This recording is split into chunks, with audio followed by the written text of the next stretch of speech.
Welcome back, you night owls. Tonight, we step behind the heavy marble doors of ancient Rome to peek into a life few history books linger on. Picture it, the red ochre glow of oil lamps dancing across stone walls, the scratch of styluses on wax tablets, and the creak of sandals echoing in a silent atrium.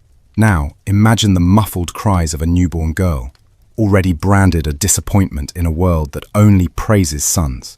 Roman civilization may boast forums, aqueducts, and philosophy, but if you're born female, none of it belongs to you.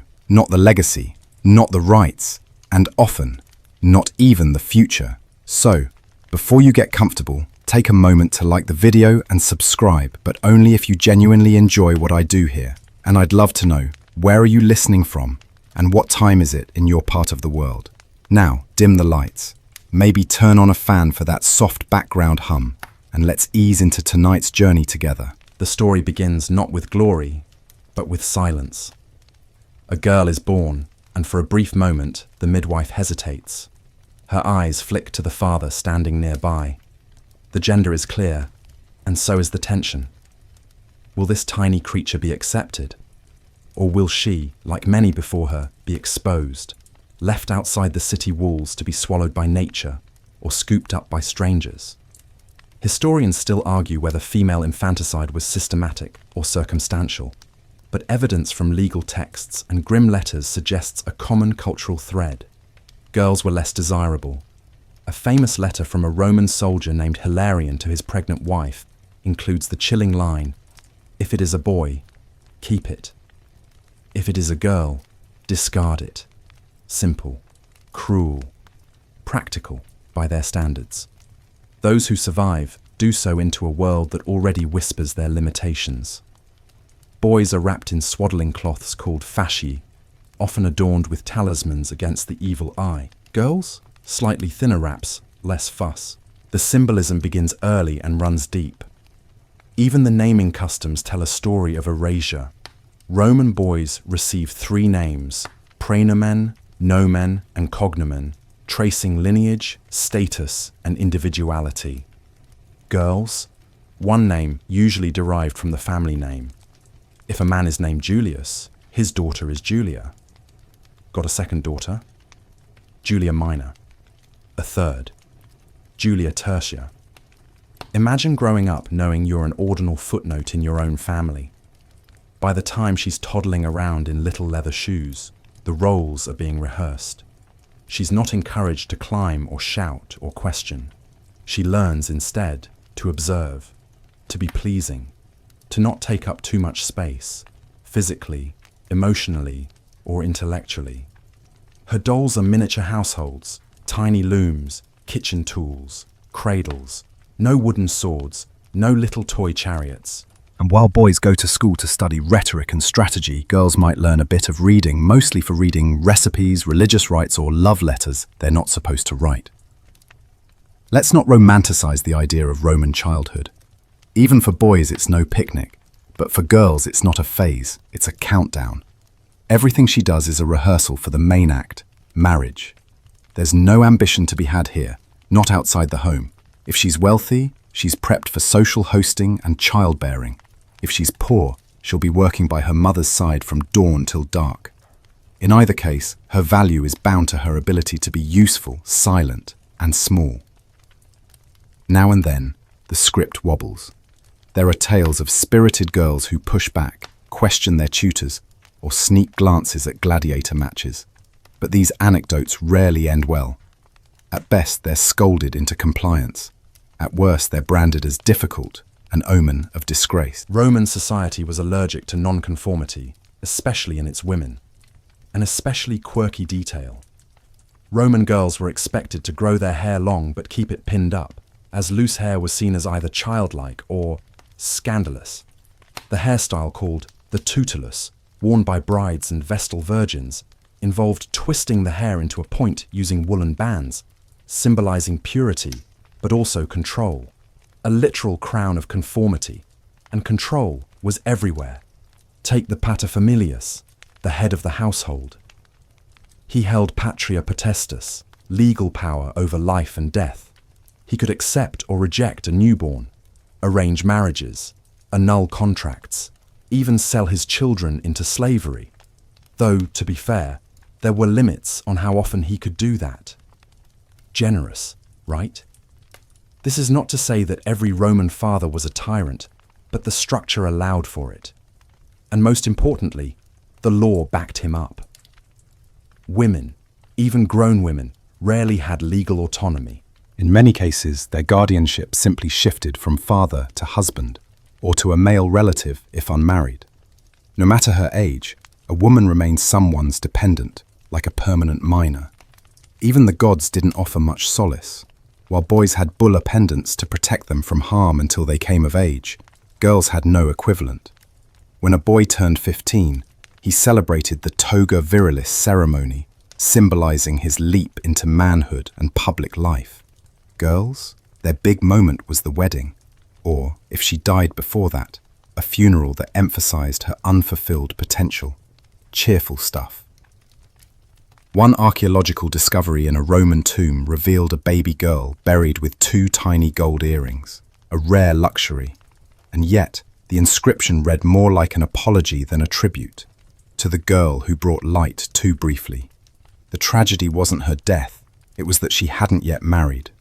In death, she was still seen through the lens of what she never became for others. Let's pause here, stretch our legs in the candlelit gloom, and check in on another uncomfortable truth: sexuality. Roman society was obsessed with controlling female sexuality before it even began. Girls were expected to remain casta, chaste, not just in body, but in mind. A young girl caught kissing a boy could be punished severely, and not just by her family. Reputation in Rome was social currency, and a girl's virtue could bankrupt her entire household. What makes this even more absurd is that boys were not held to the same standard. Young men were encouraged to explore their urges, often with slaves or courtesans, while girls were cautioned to lower their gaze and keep their legs metaphorically and literally crossed. This double standard infected even education. A fringe tidbit: a few elite Roman girls were taught philosophy and poetry by private tutors. Sounds empowering, right? Until you realize these lessons often came with a warning: don't be too clever. A witty woman might attract attention, but not the good kind. She might even be compared to Lesbia, the poetic pseudonym of Sappho in Catullus's works, coded language for loose morals. Of course, there are exceptions, tiny sparkles in the dust. Cornelia, the mother of the Gracchi brothers, is remembered for her intellect and poise, but her legacy, defined by her sons, not her thoughts, not her actions. Her value, even in history, is maternal. And what about play? Did Roman girls play games? Sure, they had pile, balls, dice, and even jump ropes. But every game was subtly training them for obedience or restraint. No wild races through the forum, no mock battles in the garden, just careful, composed fun, ideally observed by a chaperone. Even their toys whispered boundaries, a peculiar favorite. A small wooden doll with movable limbs and ornate dresses. Many were found in the graves of prepubescent girls. The doll was often buried with the child, sometimes holding a miniature spindle. Not a sword, not a book, a spindle. One open scholarly debate asks whether girls in lower-class families had more freedom than their elite counterparts. Some argue yes, due to necessity.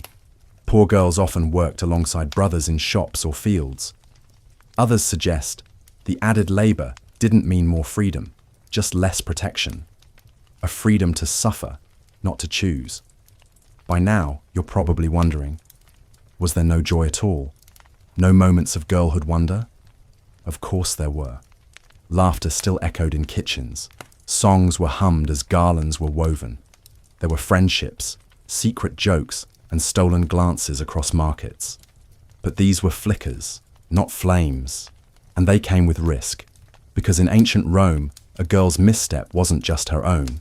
It could stain her family's name, derail a marriage arrangement, or even invite legal trouble.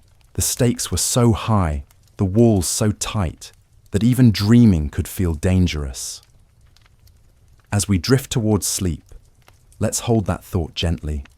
The image of a young Roman girl staring at the moon through her bedroom window, wondering what's beyond the Tiber. Her life scripted, her fate inherited, but her mind still quietly wandering. The Roman sun rises with order, clean lines of columns, disciplined rows of legionaries, and the crisp rhythm of sandals on stone.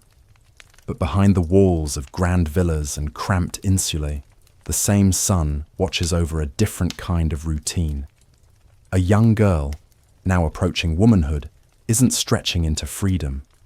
She's tightening into it, like being laced into a too small tunic. Because in ancient Rome, no matter your class, your father owns you. Not just in the emotional, I'm your parent kind of way, but in the legal, contractual, and deeply bureaucratic sense. The paterfamilias, the patriarch of the Roman household, wields patria potestas, the absolute authority to command, control, and even kill his children. It's like a lifelong subscription you can't cancel. Only death severs it. And if you're a daughter, there's no trial period. So when little Livia turns 12 or 13 and starts to look less like a child and more like a marriage prospect, her father doesn't just raise an eyebrow. He drafts documents, negotiates terms. Dowries are discussed like business transactions because, well, they are. She's not walking into romance, she's walking into an agreement. But let's not get ahead of ourselves. Before marriage comes control. Every letter she writes, every visitor she receives, every place she goes, all under watch. Wealthy girls might have chaperones, usually older female relatives or loyal slaves, who monitor every movement. Poorer girls, less formal oversight, but the same rules apply. Modesty, silence, obedience. A girl seen too often in public might be mistaken for a meretrix, a prostitute. That label stuck harder than wax on a tablet, and good luck scraping it off. It wasn't just movement that was controlled. Education was rationed like wine at a child's banquet. Just enough to say you've had it, not enough to get drunk on it. Girls might learn to read basic Latin and Greek, but rhetoric, logic, politics, those were considered masculine domains. A smart woman was a dangerous woman, unless she could funnel her wit into flattery or family advancement. Historians still argue whether elite women use their private education for influence or quiet rebellion. Some believe women, like the poet Sulpicia, wielded language as power. Others argue her verses were edited, or even ghostwritten, by men, reshaping any female agency into myth. Meanwhile, household management became the acceptable intellectual outlet. Girls were taught to memorize recipes, organize storage, oversee slaves, and produce the finest wool, called lana fica, the wool-working woman. This wasn't a quaint domestic ideal, it was an economic necessity. A Roman matron was expected to turn raw fleece into tunics, supervise cooks and tutors, and make sure the household gods, the lares and penates, were properly worshipped. But no matter how efficiently she ran things, her decisions were filtered through her father. Want to buy a small property? She needs permission. Want to free a loyal servant? Same story. Want to refuse a marriage proposal? Don't even bother asking. And the law backed every bit of it. Roman legal codes like the 12 Tables set the tone, reinforced later by jurists like Ulpian and Gaius. The father wasn't just a figurehead. He could annul his daughter's contracts, reclaim her dowry, or even force her to divorce. And remember, this is after marriage. A woman could change households, but she rarely escaped the system. In wealthier homes, daughters might be groomed for public display, part of a strategic alliance game. Fathers hosted lavish dinners, parading their daughters like carefully curated exhibits, modest, lovely, and utterly compliant. And if she played her role well, the reward was marriage into another powerful family, where a new father figure awaited. One fringe but telling example, the Lex Papia Poppaea, an Augustan law designed to encourage upper-class Romans to marry and reproduce. penalise bachelors and childless couples. But guess who bore the brunt of its social consequences? Women. If you weren't married with children by a certain age, you were viewed with suspicion, even punished with property restrictions, because in Rome, a woman without a husband was like a table without legs, decorative perhaps, but useless. And yet girls weren't taught to resist. They were taught to comply artfully. A good daughter learned to say yes in a way that made her father feel wise. She learned when to look down, when to smile faintly, and how to move silently through marble halls, because being too loud, too visible, or too independent didn't make you bold. It made you a liability. A bizarre but real ritual underscores this. When a young girl transitioned to womanhood, marked by her first menstruation, she would offer her childhood toys to the household gods. Dolls, balls, and even small tools were placed on the family altar. It symbolized the end of innocence and the start of duty. Childhood, in Rome, had a deadline, and there were no extension. Now, not all fathers were stern marble statues. Some were kind, protective, even doting. Letters from Cicero to his daughter Tullia show a tender, loving bond. He called her my heart's delight. But tenderness did not equal freedom.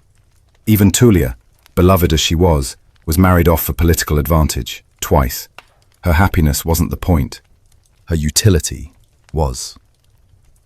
In fact, Roman comedy loved poking fun at controlling fathers, portraying them as bumbling fools trying to keep their daughters from running off with unsuitable lovers. But in real life, there was no punchline, just contracts, obligations, and a long paper trail of control. There's one striking legal detail that slips into the margins of old scrolls: manus. A Roman woman could enter marriage in one of two main forms. A legally independent woman was still expected to appoint a male guardian, tutor, to represent her in official matters. Like trying to drive with a passenger constantly grabbing the wheel.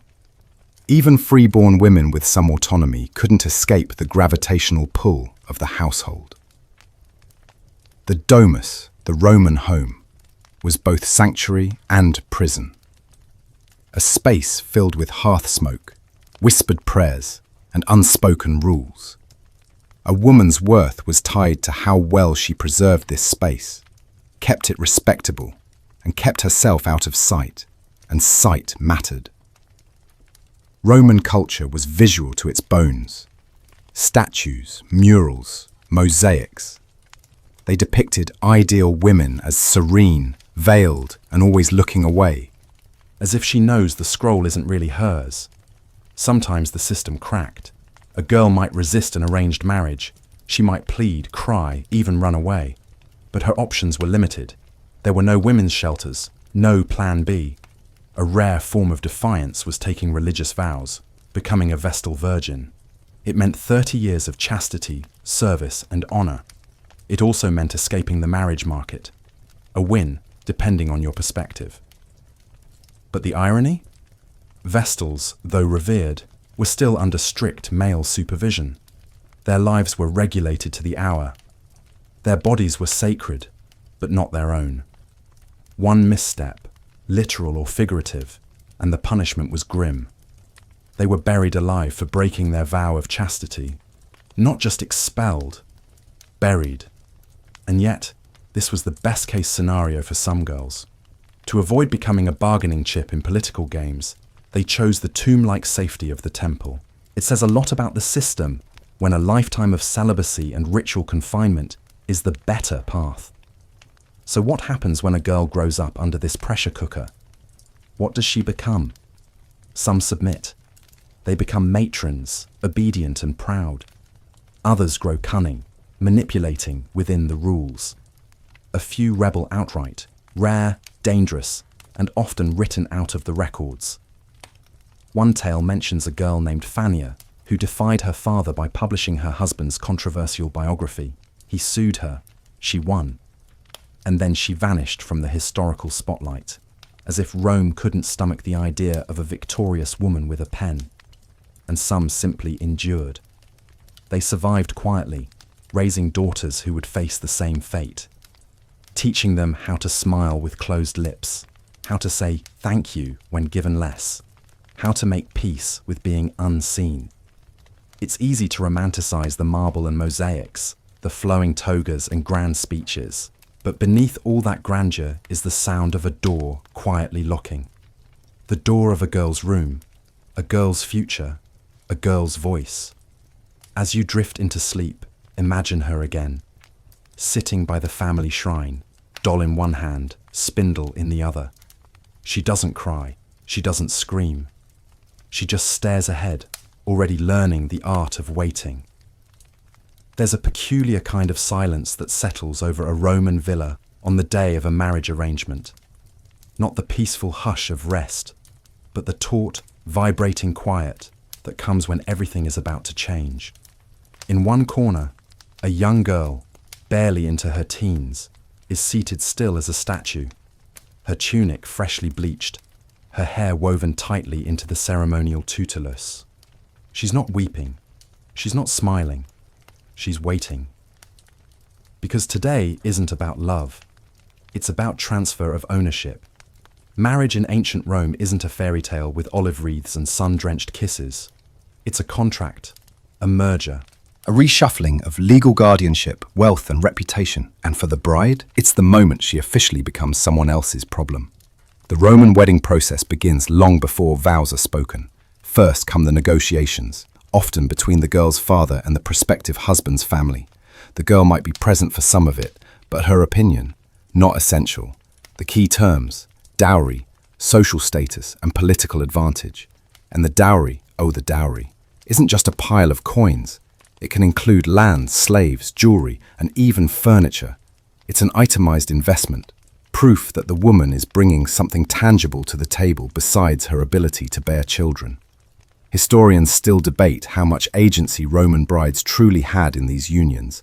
Some accounts suggest elite women could nudge decisions or refuse suitors under special conditions. But for most, a no was at best an inconvenience, at worst a family disgrace. The dowry, known as dos, wasn't a gift to the bride. It went to the groom, or more accurately, to the new household. It helped cover the costs of setting up domestic life, and, this is key, it could be reclaimed if the woman was divorced without cause. Imagine being sent back to your father's home like a return item, the receipt in hand. And don't let the flower garlands and flutes fool you. The Roman wedding ritual is business in festive wrapping. The bride wears a long white tunic, the tunica recta, bound at the waist with the cingulum, a belt tied in a knot said to be loosened only by her husband. A saffron-coloured veil, flammeum, covers her head, meant to invoke fire, fertility and invisibility, apparently. One particularly quirky tradition. The bride is carried over the threshold not because it's charming, but because stepping into her new home willingly was seen as bad luck. So she's lifted, gently or not, into her new role. She walks in a daughter, but she won't be one anymore. Not here, not legally. And then there's the feast. Loud, lavish, crowded with relatives, patrons, slaves, and sometimes neighbors who just show up for the food. Everyone cheers. The bride keeps her eyes low. Her job is not to sparkle, but to endure. What follows is the quietest part of the ceremony, the dextrarum junctio, the joining of right hands. It's the closest thing to intimacy in this transaction, a symbolic gesture that the couple now shares purpose. But if you zoom out, you realize the only hand with any power is the father's. He gives his daughter away, literally and legally, and steps back having completed the handoff. Let's talk about age. Roman girls were often married at 12 or 13. Their grooms? Frequently in their late 20s or older. The Roman world didn't see this as alarming.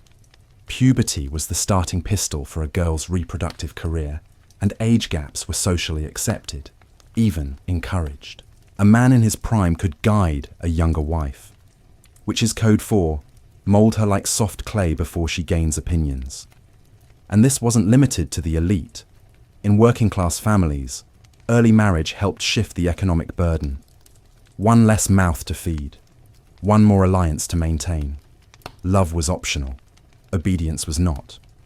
After the wedding, the bride undergoes an identity reset.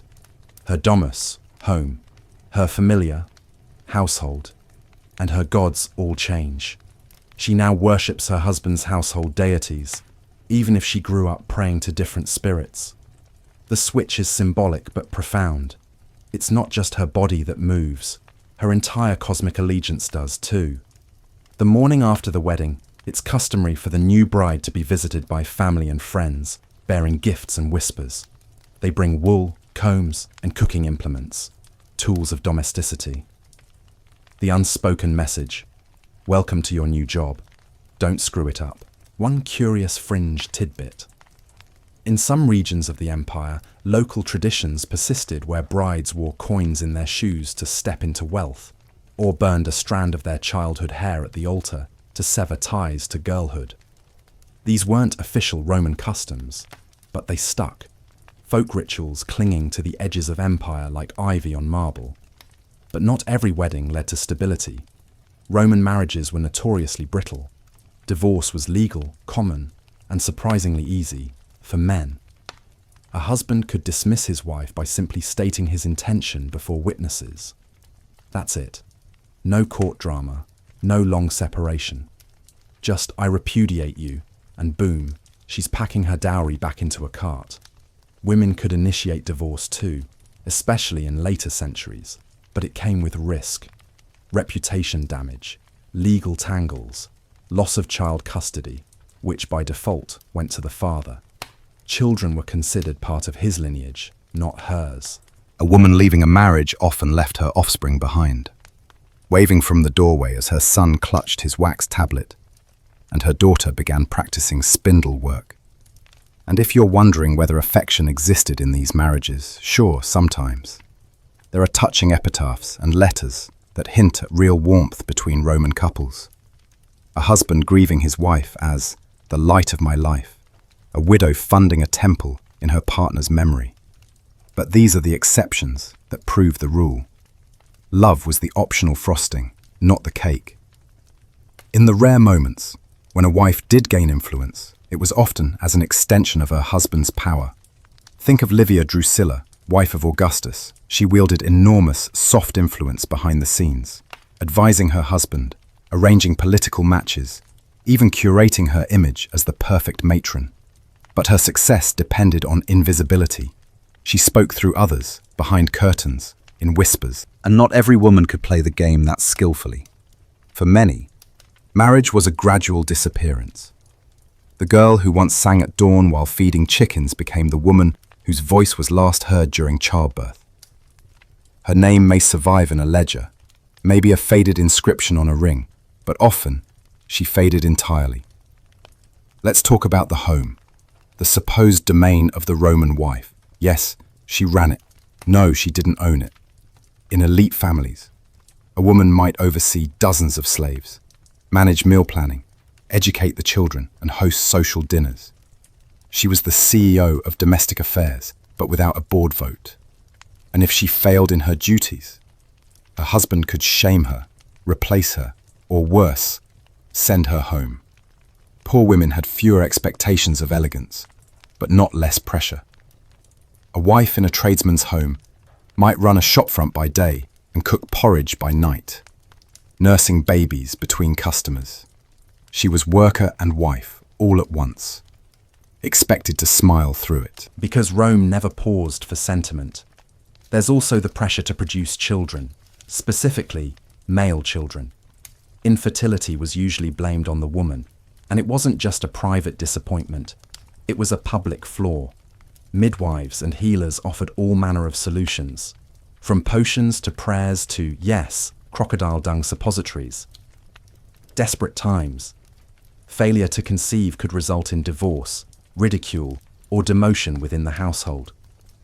Sometimes a barren wife was made to accept a concubine under the same roof. Not quite a rival, not quite a servant, just a daily reminder of her failure. And when children did come, the pressure doubled. Roman mothers were expected to mold their sons into future senators, soldiers, or scribes, their daughters into little mothers in training. The cycle was relentless, rehearsed, and rarely questioned. So what did Roman women do with their limited agency? Some turned inward, mastering religious rites and cultivating quiet wisdom. Others found joy in art, poetry, or gardening. A few, especially in cosmopolitan cities like Alexandria or Antioch, engaged in subtle resistance, writing letters, sponsoring temples, even advising local officials under pseudonyms. But mostly, they survived. They learned to fold grief into routine, to turn bitterness into resolve, to make peace with the fact that their marriage wasn't a storybook, but a story still. As we let the night deepen, picture her again, our Roman bride.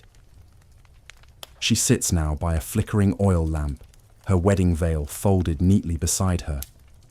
The feast is over, the guests are gone, and her new household looms before her like a city map she's never seen. She doesn't know what lies ahead, but she knows one thing for sure. She belongs to someone else now. And for Roman women, that's not a beginning. It's just the next page. The rooster crows, and light spills across the terracotta rooftops of a Roman insula. In one modest home, a girl stirs from her straw-stuffed mattress, not because she's well rested, but because her new husband's already pacing the floor. She's barely 13, he's twice her age, and they've been married for all of 3 days. Welcome to the grim reality of teenage brides, where being young isn't cute, it's strategic. In ancient Rome, a girl becomes marriageable the moment she hits puberty, and the empire wastes no time capitalizing on it. Fertility, after all, is a valuable resource, and young bodies are viewed as fresh fields for the sowing. If that metaphor feels crass, it's because Roman society was comfortable being crass when it came to women's bodies, especially when those bodies could produce heirs. The legal age for marriage was shockingly low, 12 for girls, 14 for boys. Technically, marriage required pubertas, the onset of physical maturity, but Rome was quite liberal in interpreting what ready looked like. Of course, not every girl was married off that young. The wealthiest families might wait a bit longer, not out of concern for the girl's well-being, but to time alliances just right.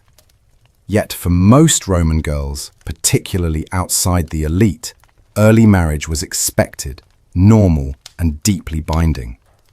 Let's be clear, this wasn't just about family honor or household management. This was a reproductive policy. The earlier a girl married, the more years of childbearing she could provide. And with Rome obsessed with lineage and inheritance, the pressure to bear a son and then another was enormous. Each birth was a performance, each child a tally mark of her success. But here's where it gets complicated. Roman men often didn't marry until their late 20s or early 30s. So these teenage girls, still caught somewhere between doles and dowries, were handed over to men already seasoned by war, politics, or business. The age gap wasn't just social, it was a chasm. A girl like young Octavia, for example, might find herself married to a senator who already had grey in his temples and ambitions she couldn't begin to understand. Historians still argue whether these marriages were consummated immediately or whether wealthy men sometimes waited for their young wives to mature. Some believe upper-class husbands may have delayed physical intimacy out of propriety. Others suggest there was no such hesitation. Medical texts of the time, like those of Soranus or Galen, suggest early childbearing was idealized, even at the cost of the mother's health. And what of that wedding night? Roman writings don't shy away from it. Ovid jokes about coaxing shy girls into bed, while more somber accounts suggest tears and prayers were common. Girls brought up to obey were unlikely to resist. They were taught that their new duty, matrimonium, was a kind of sacred labor. Obedience wasn't just expected, it was romanticized. A fringe tidbit. Some Roman women believed wearing an amulet made from a dried mole wrapped in dog skin could help with first-time pain. Let's not forget the emotional cost.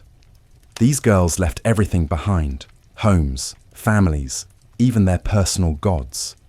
They were expected to form instant bonds with older, often distant husbands, and bear the burden of producing children who might not survive past infancy. Roman infant mortality was high. Some estimates suggest as many as half of all children died before age 5. A young bride might give birth 3 times before she turns 18, with only 1 child surviving. And still, she's told to keep trying. One open scholarly debate centers on maternal mortality rates. While records are sparse, the combination of early pregnancies, limited medical care, and superstitious birthing practices suggests that death in childbirth was alarmingly common, especially for young girls. The phrase, "a woman dies in silence," appears in several Roman inscriptions, a chilling reminder of how quietly these tragedies unfolded behind closed doors. And childbirth wasn't just dangerous, it was often isolating. Midwives, obstetrices, were typically older women with no formal training. Their tools were crude, their knowledge passed down through whispers and guesses. In difficult labours, they might use force, unsterilized instruments, or prayer. When birth went wrong, the mother was often blamed for poor posture, bad dreams, or failing to appease the gods. Yet society rarely mourned these young brides loudly. A girl who died in childbirth was seen as having fulfilled her duty. Her name might be etched into a small tombstone. If her family was wealthy, a statue. But even in death, her story revolved around what she gave others: sons, lineage, legacy. So where does all this leave her? Imagine a girl named Clodia, barely 15, already a mother of 1. She rises early to sweep the atrium, then prepares offerings to the household gods. Her husband is away, perhaps at court or managing landholdings. She eats alone, silently, and then tends to her child. The baby is fussy, her back aches, and she finds herself staring out the window more often these days. She's not allowed to roam the city, not without escort. Her body feels like a borrowed thing, used for childbirth, admired for beauty, but rarely hers. And yet, there are slivers of light. Perhaps she finds solace in reading poetry, in carving patterns into her loom, or in secret friendships with slaves who share her quiet suffering. Some young wives, especially in urban centers, manage to find tutors, attend religious festivals, or even write letters to friends. But all these pursuits were shadowed by the ever-present demands of youth packaged as womanhood. One poetic fragment by a lesser-known Roman female writer, long thought to be apocryphal, reads, "I wore my childhood as a shroud. They dressed me in womanhood, but my heart still dances in sandals too small." And whether this was written by a Roman girl or imagined by later hands, the sentiment rings true. And what about the law? Surely there were protections. Well, yes, on paper. Roman law technically forbade child abuse and protected wives from overt physical harm. But these laws were vague, rarely enforced, and usually required a male relative to advocate on her behalf. A girl whose husband beat her had little recourse unless her father objected. And if her father arranged the marriage, that was unlikely. Divorce, again, was an option, but rarely for the girl's benefit. If she left her husband, she often forfeited her dowry and her children. And if she remarried, she carried the stigma of a failed first marriage. Women who remarried more than twice were often ridiculed in literature, like a door swinging on a broken hinge, one poet sneered. So how did these girls cope? Some leaned into religion, becoming fervent worshippers of Juno Lucina, protector of childbirth, or Bona Dea, goddess of women's health. Others became deeply loyal to their natal families, maintaining correspondence with fathers and brothers in the hope of support or intervention. A few, over time, carved out power by managing their households so efficiently that their husbands came to rely on them for advice, strategy, and diplomacy. But even in these small victories, the cost of early marriage lingered. The toll on their bodies, their identities, their mental health. It was cumulative, and it wasn't just them. They passed the pattern to their daughters, who learned from an early age what womanhood meant. Be young, be fertile, be quiet. A rare but fascinating counterexample. The case of Julia Balbilla, a poet and aristocrat of the 2nd century CE. Though not married as a child, her verses show a woman reflecting on girlhood with startling clarity. She writes of the fretful days of the veil and of watching older men measure her from across the room. Her words suggest that even among the elite, even with privilege, the gaze never softened. As the oil lamp sputters lower tonight, picture Clodia again, now a few years older, mother of 2, her face sharper with age that came too soon. She kisses her children goodnight and returns to the atrium, where the statues of her ancestors loom large. She whispers a prayer, not for wealth or favor, but for rest, real rest, the kind she hasn't known since she first traded her doll for a dowry. Because in ancient Rome, once you grow breasts, you're not a child, you're a bride. And from that point on, everything, your name, your body, your peace, is no longer yours. It's a quiet afternoon in the heart of Rome. Outside, the forum hums with business. Tunic-clad merchants argue over dates and spices. Magistrates adjust their togas as they deliver proclamations. And young men strut along marble colonnades, hoping to impress with rhetoric and a decent haircut. But inside one modest home, a woman leans over her spindle, the rhythm of her fingers nearly drowned out by the steady drone of life passing her by. Because for her, and for most Roman women, life is not lived out loud. She is locked in, shut up, and told to look pretty. Forget what the frescoes show you. Those serene ladies lounging on couches beside golden goblets. That was idealized womanhood, scrubbed clean for public consumption. In reality, Roman women's lives were more confined than a wine amphora in a cellar. From adolescence onward, modesty became their uniform, and domesticity their only permitted stage. Even among the upper classes, a woman's presence in public was discouraged unless ritual or necessity demanded it. A good woman, Roman moralists repeated, should be spoken of either at home or not at all. In other words, be good, be quiet, and stay inside unless you're escorted by a male relative, or headed to the temple with a veil big enough to double as a privacy curtain. And they took this seriously. Many Roman homes were built with a separate women's quarter, a place to sew, supervise slaves, and entertain female guests. No windows to the street, no view of the outside world, just walls and duties.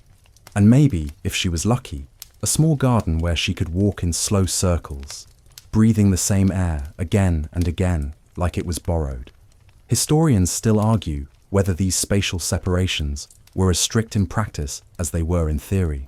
In rural areas, and among the lower classes, necessity often trumped decorum. Women helped with farming, shopkeeping, or tending markets. But in respectable Roman society, the ideal woman remained behind closed doors, her life ticking by in private. And yet, the contradictions ran deep. Women were expected to manage the entire household economy, overseeing staff, supplies, children, accounts. Yet they couldn't freely enter a market to buy olives without raising eyebrows. They were expected to raise noble sons, but not to speak in public where those sons learned how to talk. Their power was real but invisible, always filtered through men, always performed with discretion. Even inside the home, appearance mattered. Roman women, especially the elite, were expected to be beautiful, composed, and effortlessly elegant at all hours. And yes, the standards were punishing. Pale skin was prized, suggesting she hadn't been working outdoors, as were elaborate hairstyles that required not only time, but professional help. Slave hairdressers called ornatrices. A quirky fashion fact. Some women wore false hair, made from the tresses of Germanic slaves, blonde being considered exotic and erotic. It was like wearing a wig and a conquest at the same time. Clothing followed a strict code. Married Roman women wore the stola, a long, modest tunic that reached the feet and draped over the shoulders. It declared respectability as clearly as a modern nameplate. Add a veil, and voila, virtuous matron. No stola, suspicious. Maybe a widow, maybe a prostitute, maybe just asking for it, as Roman whispers went. Even colours were coded. Earth tones conveyed humility. Bright colours, scarlet, saffron, deep blue, were risky, acceptable if you were at a festival, scandalous if worn to the baths. Ah, the baths. One of the few public spaces where women could go semi-freely, but even there, the rules were slippery. Some baths had gender-segregated hours, others didn't. Scandals emerged when elite women were spotted sharing steam with non-elite men. Not for what they did, but for simply being visible, for taking up space where they didn't belong. Which brings us to the ultimate contradiction: the Vestal Virgins. These 6 women lived at the center of Roman religion, guardians of the sacred flame, protected by law, revered in public. They weren't hidden away. They had seats of honor at games. They testified in court. They had power, even over powerful men. And yet, their power came with a price: absolute chastity for 30 years. No marriage, no children, no flirtation. Their purity made them public property. If a Vestal Virgin was even suspected of losing her virginity, the punishment was unspeakable, buried alive in a sealed chamber beneath the city. Because in the Roman mind, a defiled Vestal wasn't just a scandal, she was an omen. Some whisper that this punishment was more about control than piety, that the buried Vestals were symbolic warnings to all Roman women. Stray too far from the ideal, and you won't just be erased, you'll be entombed. And for those not lucky, or unlucky, enough to be Vestals, the path was narrower still. Even voice and laughter were policed. Roman philosophers like Seneca and Pliny advised women to speak softly, slowly, and never too much. Laughter should be modest, gestures measured. An expressive woman was called loquax, chattering, dangerous, undisciplined, like a parrot that should have stayed in its cage. A favorite metaphor among Roman writers was the closed jar. A woman's virtue, they said, was like perfume sealed inside a jar. Open it too often or too widely, and it would spoil, smell too much like anything, and you'd be ruined. So what did this do to a Roman woman's interior life? Imagine Lucilla, married at 14, now 22, a mother of 3, a supervisor of 5 slaves, a hostess for her husband's weekly dinner parties. She hasn't walked the forum since she was a child. She writes letters in secret to her sister in Gaul. She misses singing. She misses sunlight. Her days are a sequence of repetitions: feed the children, light the lamp, smile at the merchant's wife through the lattice screen. And every now and then, when no one is looking, she stares into the polished bronze mirror and mouths a joke she once heard years ago. But even humor had boundaries. Roman men could joke about politics, power, and sex. Women, their comedy was expected to be self-deprecating, light, and domestic, if they dared at all. A joke about a disobedient husband could mark her as disrespectful. Too much laughter could mark her as lewd. There's a rare carving in a villa outside Pompeii, showing a woman mid-laugh, surrounded by amphorae. Some believe she was a wine seller, others a domestic entertainer. Whoever she was, the carving is one of the only surviving depictions of a Roman woman caught in spontaneous, open joy. And still, she's anonymous. Let's talk about exceptions. Yes, there were educated Roman women who held salons, sponsored poets, even wrote treatises, like the philosopher Hypatia or the poet Sulpicia. But they were anomalies, and even their legacies are filtered through male voices. Sulpicia's poems survive only because male scholars preserved them. Hypatia's death was grotesque, politically motivated, and recorded with a mixture of awe and revulsion. And many others, who perhaps wrote, painted, or led, are simply gone, lost to time, or erased by husbands, sons, or the slow burn of disinterest. History loves a man who speaks boldly. It tolerates a woman who whispers. It forgets a woman who dares to shout. One open scholarly debate remains. Were Roman women secretly freer than we think, operating behind the curtain with cleverness and influence? Some argue that the private realm was power, and women shaped families, politics, even empire through whispered counsel and strategic hospitality.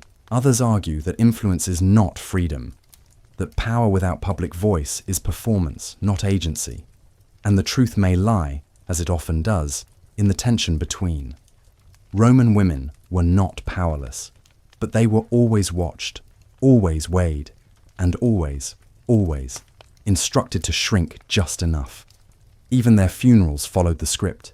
Epitaphs praised them for silence, fidelity, and housewifery. She stayed inside, one marble reads. She obeyed. That was her legacy, containment. So as night creeps in, picture Lucilla once more. The lamp flickers. Her husband is asleep. Her children stir in their tiny cribs. And for a moment, in the solitude of midnight, she breathes just for herself. She opens the window, not wide, just a crack. The breeze touches her face like a secret. And maybe, just maybe, she smiles. Not because she's free, but because in that moment, she remembers what it felt like to be. The next morning, just as the streets of Rome begin to buzz with vendors and beggars, a woman slips quietly past her doorway, her veil tight, her steps careful. She's not headed for a shop, nor a bath, nor a visit with a friend. She's going to court, but not to sue, not to witness, not even to stand in judgment. Because in ancient Rome, women are legal ghosts. Yes, she lives, she breathes, she cooks, she bleeds, she bears children. But in the eyes of Roman law, she is less a citizen than a shadow, a presence with no voice, unless that voice serves a man's story. Let's begin with the basics. Roman women were considered citizens, civs, but this title was more decorative than functional. They could not vote, they could not run for office, they could not speak in the Senate. That amphitheatre of law and power was strictly a man's stage, and any woman who tried to enter it, even metaphorically, would be mocked, silenced, or worse, reduced to metaphor herself. Historians still argue whether Roman women had more legal standing in the Republic or under the Empire. Some say Augustan reforms offered them increased property rights. Others argue it was all sleight of hand. More structure, less freedom. The key legal concept here is tutela mulierum, guardianship of women. It meant that no matter her age, a woman required a tutor, a legal guardian, to conduct official business. This guardian was almost always male, a father, a husband, or another relative. Even wealthy, well-educated women had to ask permission to sell land, free a slave, or alter their wills. Imagine Claudia, 45, a widow, owner of 2 shops, mother of 3. She's managed her household for decades, but if she wants to invest in a property, she needs her male cousin to sign off. He's 23, knows nothing about business, and spends most of his time at dice tables. Doesn't matter. His signature is gold, hers is mist. And the courtroom? Even more brutal. Women could testify, but only under limited conditions.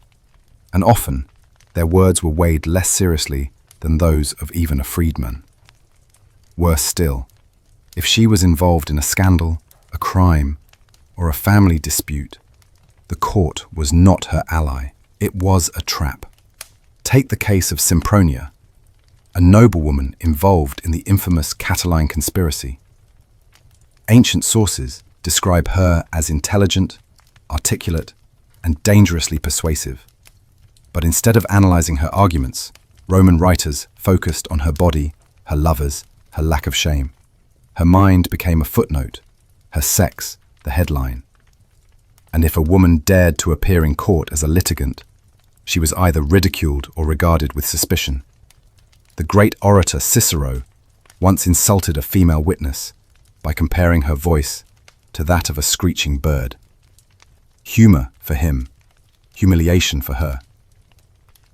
But there were exceptions, rare, flickering ones. Wealthy widows occasionally wielded real legal power, especially if they had no male relatives. These women might run estates, negotiate contracts, even represent themselves in lower-level disputes. But they were anomalies, curiosities. and they often had to couch their actions in maternal or religious terms to be tolerated. A quirky legal tidbit. Roman law allowed women to own property and inherit wealth, but it came with strings. If a woman inherited too much, the state sometimes intervened. Under the Lex Vaconia, passed in 169 BCE, upper-class women were barred from being primary heirs of large estates. The logic? Keep wealth in male hands, where it belonged. Later, reforms loosened this a bit, especially under Augustus, whose Lex Julia and Lex Papia Poppaea tried to encourage elite women to marry and bear children by offering limited legal independence. If a woman had 3 children, she could be freed from her male guardian. But even this was transactional. Freedom earned not through merit, but maternity. And guess who got no such chance? Enslaved women. They weren't just legal ghosts, they were legal property. Their bodies could be bought, sold, or punished without consequence. If they bore children, those children belonged to the master.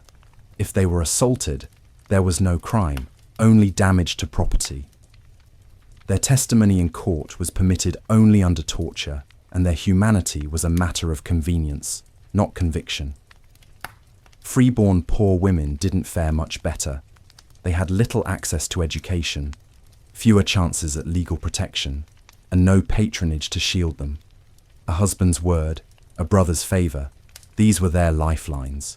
Without them, the law wasn't just cold, it was cruel. And speaking of cruelty, let's pause on the concept of infamia.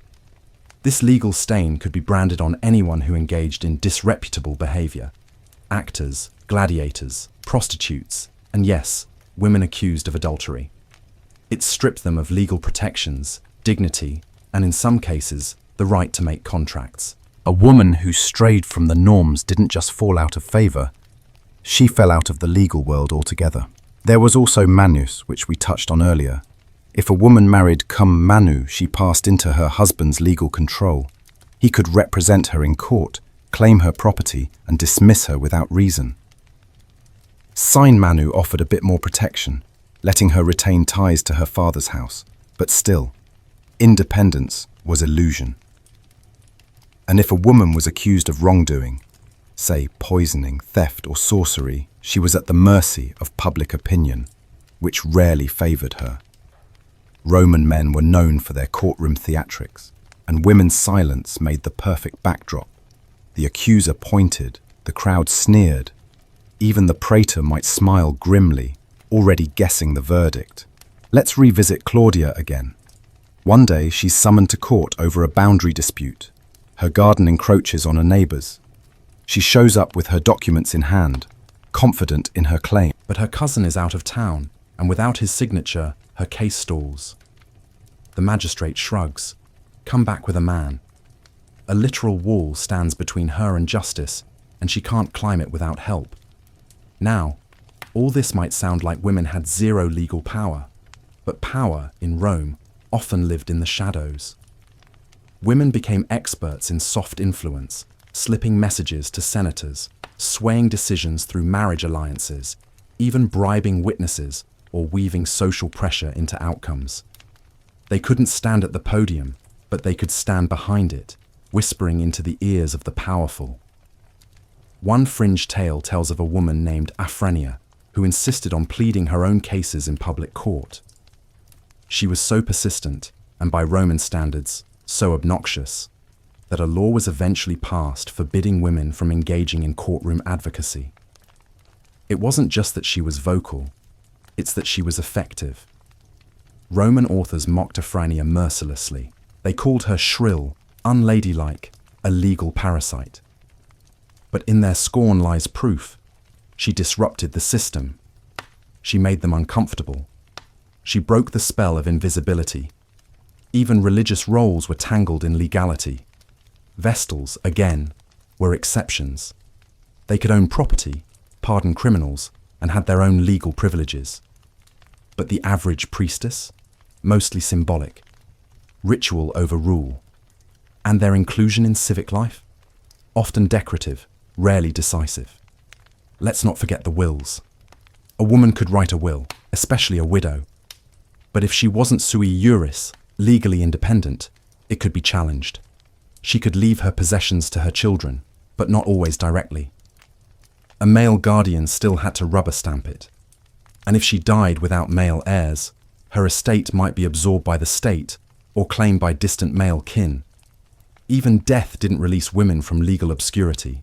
Funeral inscriptions often list women by their relationships: wife of, daughter of, mother of. Rarely just themselves. The law may have allowed them to exist, but society preferred them defined by the men around them. And yet, some women carved out tiny sanctuaries of recognition. They made contracts under a guardian's name but wrote every clause themselves. They used patronage to sponsor public works, fountains, baths, temples, anonymously or under joint names. They taught their daughters how to bend rules like reeds in the wind, without ever breaking them outright. Because while the law erased them, life still needed them. The courts, the markets, the homes, the temples, all ran smoother when women moved quietly within them. They weren't acknowledged, but they were essential. So tonight, as we let the city sleep, picture a woman like Claudia, sitting at her desk, stylus in hand, wax tablet glowing in lamplight. She drafts a contract for grain delivery, knowing she'll need her cousin's approval to finalize it. But she still writes it, she still negotiates the price, she still runs her world, even if it's through a veil of male consent. She is a ghost in the legal halls of Rome, but she knows every corridor by heart. Midday settles over Rome like a velvet curtain of heat. The markets sizzle with gossip, the fountains splash lazily, and in a shaded corner of a villa, a woman is hunched over her loom. Her hands move rhythmically, muscle memory guiding thread through thread, while her mind drifts, perhaps to dinner preparations, perhaps to the neighbor's shouting match, perhaps to nothing at all. Because for her, and for most women in ancient Rome, the rhythm of labor is constant, expected, and invisible. Roman men are celebrated for their work. A general returns home to parades. A senator's speeches are inscribed and studied. A poet's verses echo through marble halls. But the work of women? It's quiet, domestic, relentless. And when done well, it disappears into the smooth running of daily life. To be a Roman woman was to work hard and die anonymous. Let's begin at home, where nearly all Roman women were rooted.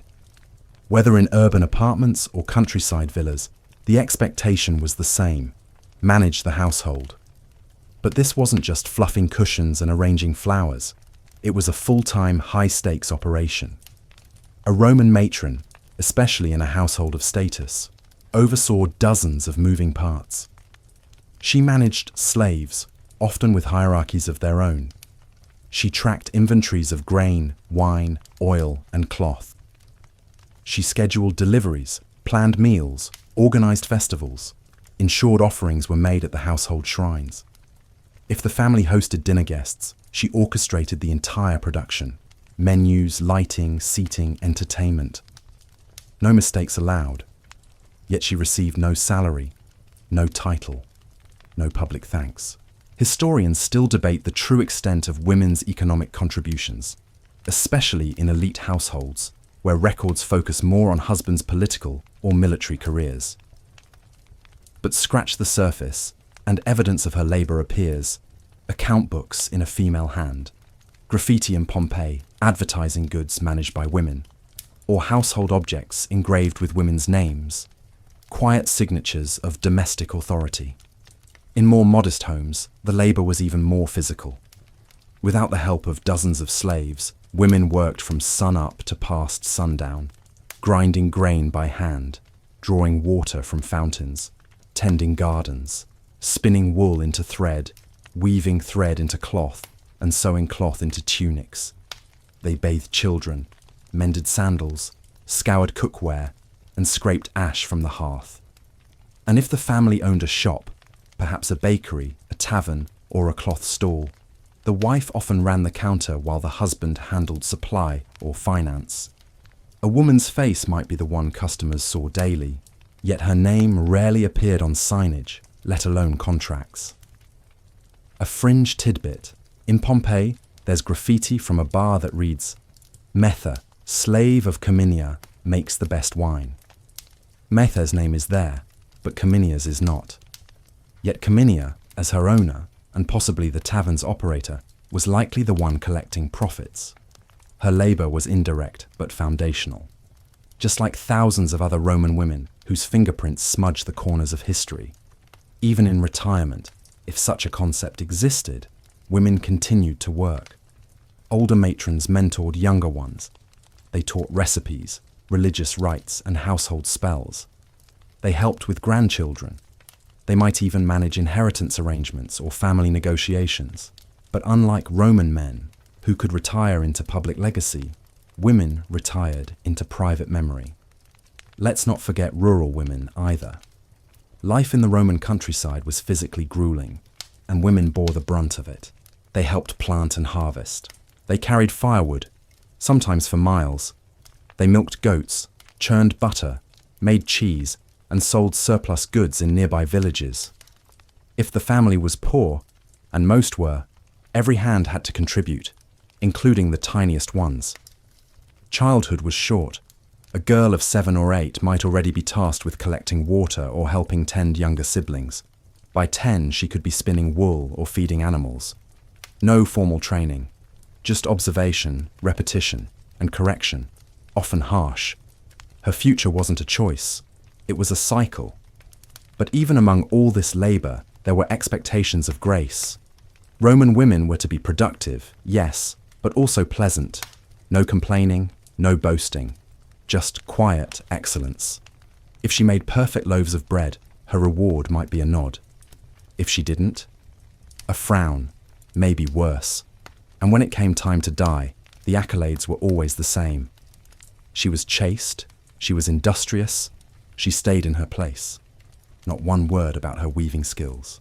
Not one mention of how many mouths she fed, how many fires she tended, how many fevers she soothed. The tombstones of working-class women are particularly heartbreaking. One gravestone from Rome reads, "To Claudia, a good wife, she made good wool." That's it. A life reduced to textile quality. Another stone, barely legible now, says, "To Prima, who obeyed her husband and bore 3 sons." Again, no mention of her labour, her laughter, her pain, or her personhood. Just production and obedience. Compare that to male epitaphs. He served with honour in 3 legions, or he spoke with fire in the forum. The disparity isn't just in what's said, it's in what's valued. And what about artistry? Creativity? Surely Roman women expressed themselves somehow. They did, but always under constraint. Women composed songs, told stories, and embroidered scenes into cloth. But these were ephemeral, private, and rarely preserved. The few surviving examples are tantalizing glimpses. A lullaby scrawled on a wall, a clay whistle shaped like a bird, a child's drawing etched into a floor tile. Beauty, born in silence. Even the most ambitious women had to frame their art as domestic. A woman who sang was charming. A woman who performed, dangerous. A woman who wrote poetry was indulgent. A woman who published it, scandalous. Take Sulpicia, one of the only female poets from ancient Rome whose name survives. Her verses are raw, personal, and deeply human. She writes about love, desire, longing. But even in literary circles, she was dismissed. Critics assumed her work was edited, or entirely written by men, because surely a woman couldn't have such a voice, such wit. One open scholarly debate still centres on Sulpicia's authorship. Some argue she was a genuine voice, one of the few women to break through the literary wall. Others believe she was a construct, perhaps a pseudonym used by male poets for novelty. Either way, her work remains, and it pulses with a kind of yearning rarely found in marble inscriptions. And when women weren't writing, they were singing. Softly. At night, a network error occurred. Please check your connection and try again. If this issue persists, please contact us through our help center at help.openai.com. It's early morning in a Roman insula, and the city hasn't fully woken yet. The baker's fire crackles, The streets smell faintly of smoke and donkey sweat, and a girl named Nona is already up, tying back her hair and slipping on her worn sandals. She's not headed to a leisurely breakfast or a temple offering. She's on her way to spin wool for the next 12 hours. Because for women in ancient Rome, whether rich, poor, enslaved or free, work is constant and recognition is rare. There's a myth that Roman women of the upper class lived pampered lives behind latticed windows, supervising servants with one hand while sipping wine with the other. But that vision is more marble than meat. In truth, even elite women worked, perhaps not in the same way as their lower class counterparts, but they worked nonetheless. Managing an entire household, including slaves, inventories, education of children, religious duties, and hospitality, was a full-time job. And like most full-time jobs for women throughout history, it came with zero retirement plan and very little applause. The Roman matron wasn't a lady of leisure. She was a domestic executive. She had to know which vendors were cheating, which slaves were slacking, when to host guests, and how to budget grain. If she failed, her husband's reputation suffered, her family was ridiculed, and if her husband died and she became a widow, she might inherit the responsibility of the entire estate, without ever being taught how to read the finer lines of a contract. Historians still argue whether upper-class Roman women actually preferred domestic seclusion, or if they were socially conditioned to idealize it. The line between comfort and control was always blurred. Still, if elite women lived in metaphorical cages, working class and enslaved women lived in open-air arenas of exploitation. These women didn't just manage homes, they ran them, cleaned them, built them. They worked as bakers, wet nurses, midwives, innkeepers, seamstresses, and more. Their hands were calloused, their backs bent. Some worked in family businesses, others laboured for pay, usually controlled by male relatives. Their workdays began before dawn and ended after dark, and they didn't have weekends. One particularly exhausting but critical role was the nutrix, the wet nurse. These women breastfed the children of wealthier women, often at the expense of nursing their own. Some even lived with their employer's family for years, raising children who would eventually see them as part of the furniture, always there, rarely acknowledged.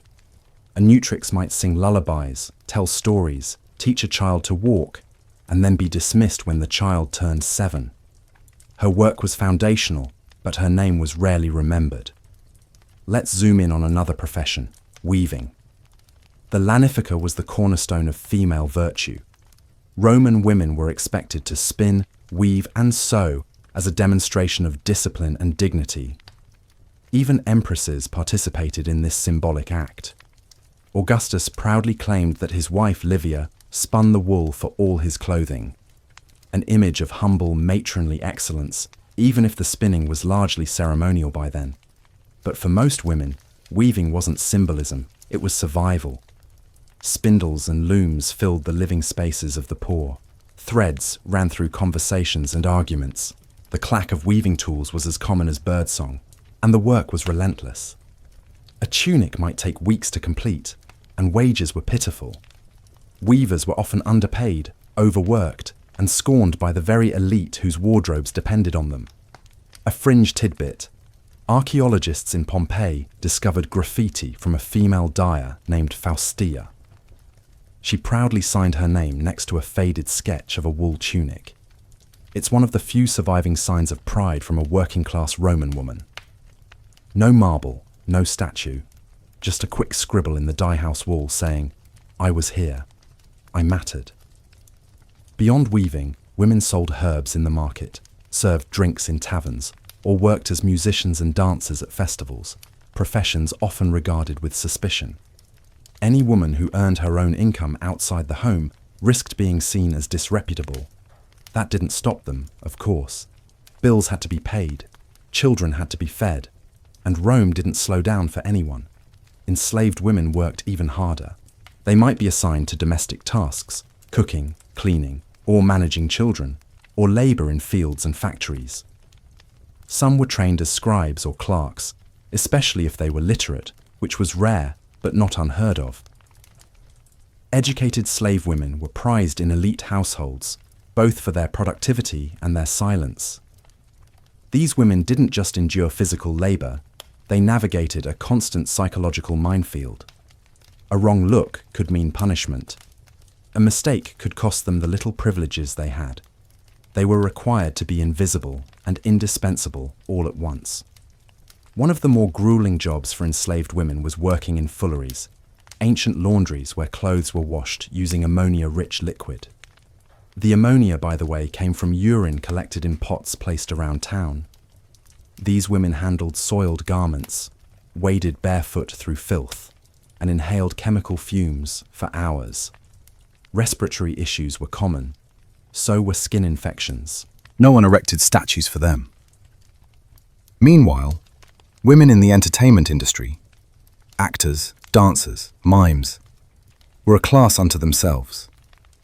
Technically skilled, highly visible, and utterly vulnerable. They could be adored one day, exiled the next. A dancer might be invited to perform at a patrician banquet, only to be sneered at if seen in public the next morning. Fame didn't mean respect, it meant exposure. Even temple service, often considered prestigious, was filled with physical labor. Women who served deities like Ceres or Bonadir were responsible for ritual preparation, groundskeeping, and often caring for sacred animals or maintaining holy fires. While Vestals had specific privileges, other temple women toiled in relative obscurity. And still, despite all this labor, homespun or hard-won, Roman women were rarely credited for their contributions. Men wrote the histories. Men sponsored the monuments. Men stood in the forums and praised their own cleverness. Women's work was like the mortar between bricks, essential but unseen. One open scholarly debate explores whether Roman women's work, particularly in commerce and medicine, was more widespread than the sources suggest. There are inscriptions for female physicians, medicae, wine merchants, and landowners. But are these outliers or indicators of a broader pattern lost to time? The written record favors the elite and the male. But the bones of Rome were laid by many anonymous hands, many of them female. When women were honored, it was often in death. Tomb inscriptions might describe a woman as diligent in her weaving, loyal in marriage, or hard-working and silent. Silence was considered a virtue, not an omission. She did not speak back could be a compliment on a headstone, as if the best thing a working woman could be was efficient, invisible, and mute. Let's drift back to Nona. After a long day at the wool shop, she returns to her tiny rented room. Her hands are raw, her legs ache, and she still has to cook a thin porridge for her family. Her husband snores in the corner. Her youngest child tugs at her dress. She hums a lullaby she learned as a child, one her mother sang after spinning until her fingers bled. She dreams sometimes between waking and sleep. Of owning her own shop, of carving her name into something permanent, of seeing her work honored, not just used. But she knows the odds. Rome doesn't remember women like her. Rome forgets. And yet she gets up each day, spinning thread, patching tunics, bartering for cabbage. Her life is measured not in triumphs, but in small, steady acts of endurance. She is the heartbeat of the city, uncelebrated but essential. Because for all its marble and gold, Rome rests on wool and firewood, bread and sweat, lullabies and laundry, on women who work from birth until death and receive little more than a whisper in return. The torchlight flickers on a stone wall. Inside a cramped Roman cubiculum, a woman leans forward, gritting her teeth. Her midwife crouches between her knees, muttering prayers to Juno Lucina, goddess of childbirth. There's no anesthesia, no clean instruments, no sterile linens, only sweat, panic, and pain. Because tonight, like every night across the Roman world, a woman is giving birth. And in ancient Rome, her body isn't sacred, it's disposable. If Roman women were expected to produce children like soldiers were expected to march, then childbirth was their battlefield. The risk of death was ever present. Complications like breech births, hemorrhage, retained placenta, or infection weren't just possible. Midwives, obstetrices, handled the bulk. Some lived, but with injuries, pelvic trauma, fistulas, chronic pain that made further pregnancies even riskier. And still, they were expected to keep going. A Roman woman could easily give birth to 8 or 10 children in her lifetime. Infant mortality was high. Some estimates suggest 1 in 3 babies died before age 1, so women kept trying, kept risking, kept hoping. Their wombs were public property, their pain a private matter, and birth wasn't the only danger. The Roman medical system was deeply misogynistic. Female anatomy was poorly understood. Galen and Hippocrates, the medical authorities of the time, based much of their research on animal dissection and speculation. They believed that women's wombs wandered through the body, causing hysteria. That menstruation purged bad humors, that a woman who didn't have sex or children would grow physically ill. Doctors treated women as broken versions of men, cooler, wetter, more passive. They described female bodies as open, leaky, and disobedient. One Roman physician even claimed that women's bodies are like sponges, soaking up excess fluids and emotions alike. This view shaped every aspect of their care. Menstrual cramps? Just proof that she wasn't properly balanced. Infertility? Her fault, unless proven otherwise. A woman who bled too much was loose. A woman who bled too little was clogged. The treatments? Herbs, leeches, poultices, or forced intercourse. Yes, some doctors genuinely believed that a woman could be unblocked by vigorous marital relations. One of the few widely respected treatments for female pain involved the pessary, a small object or mixture inserted into the vagina. Ingredients ranged from herbs and animal fat to crocodile dung. It was believed to balance the womb's moisture or drive out evil spirits. If it burned, that meant it was working. If it didn't, double the dose. Roman pharmacology for women was a roulette wheel. Remedies included myrrh, wine, goat bile, ashes, and snakeskin. Midwives carried toolkits of bronze hooks, linen strips, and scented oils. The tools could soothe or scar. And what if you weren't pregnant? Well, that brought its own problems. Women who failed to bear children were labelled sterilis, a social failure. They might be divorced, demoted, or replaced. A childless woman, especially in elite society, was viewed with suspicion. Was she cursed, frigid, secretly barren? The gossip was vicious. Even contraception existed, but it was erratic and often unsafe. Some women used herbal concoctions like silphium, a now extinct plant prized for its supposed contraceptive power. Others used wool soaked in vinegar or honey as a barrier. The results were inconsistent, and side effects were ignored. And abortion? It happened, but it was dangerous and taboo. Surgical abortions were rare and deadly. Herbal abortions were common, but imprecise. Recipes included pennyroyal, rue, and asafoetida, some of which were toxic in high doses. Women took them anyway. Better that than face the shame of an illegitimate child, or worse, a scandal.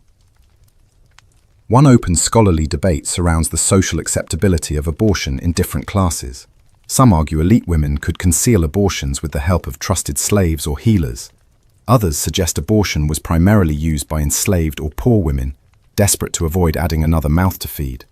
Either way, it was done in secret and rarely without risk. Let's not forget menstruation.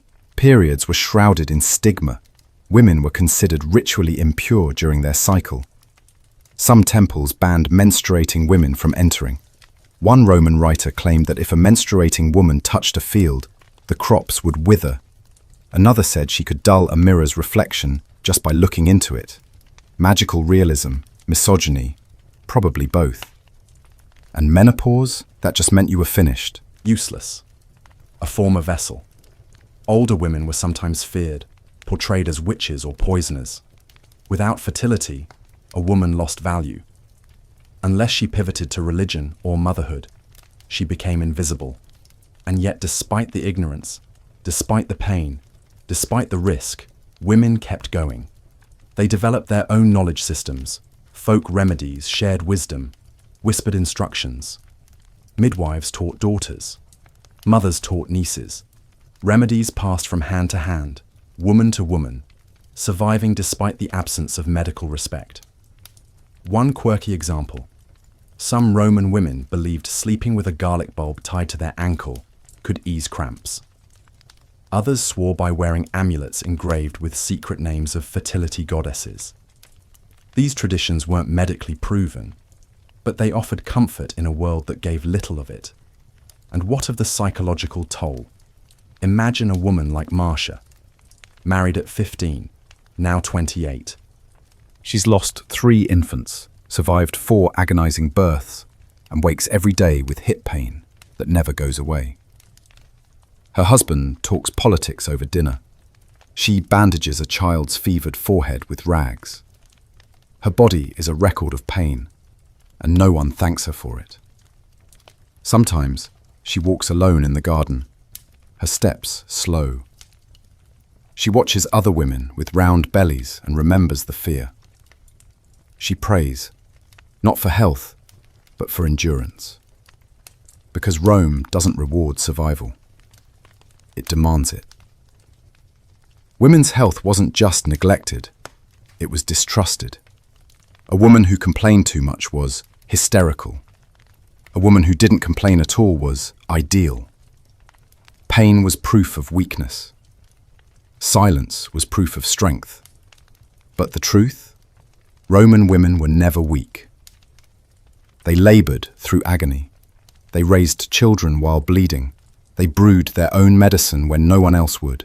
They endured surgeries with no anesthesia, births with no relief, deaths with no eulogy. They were warriors, but no one sang about them.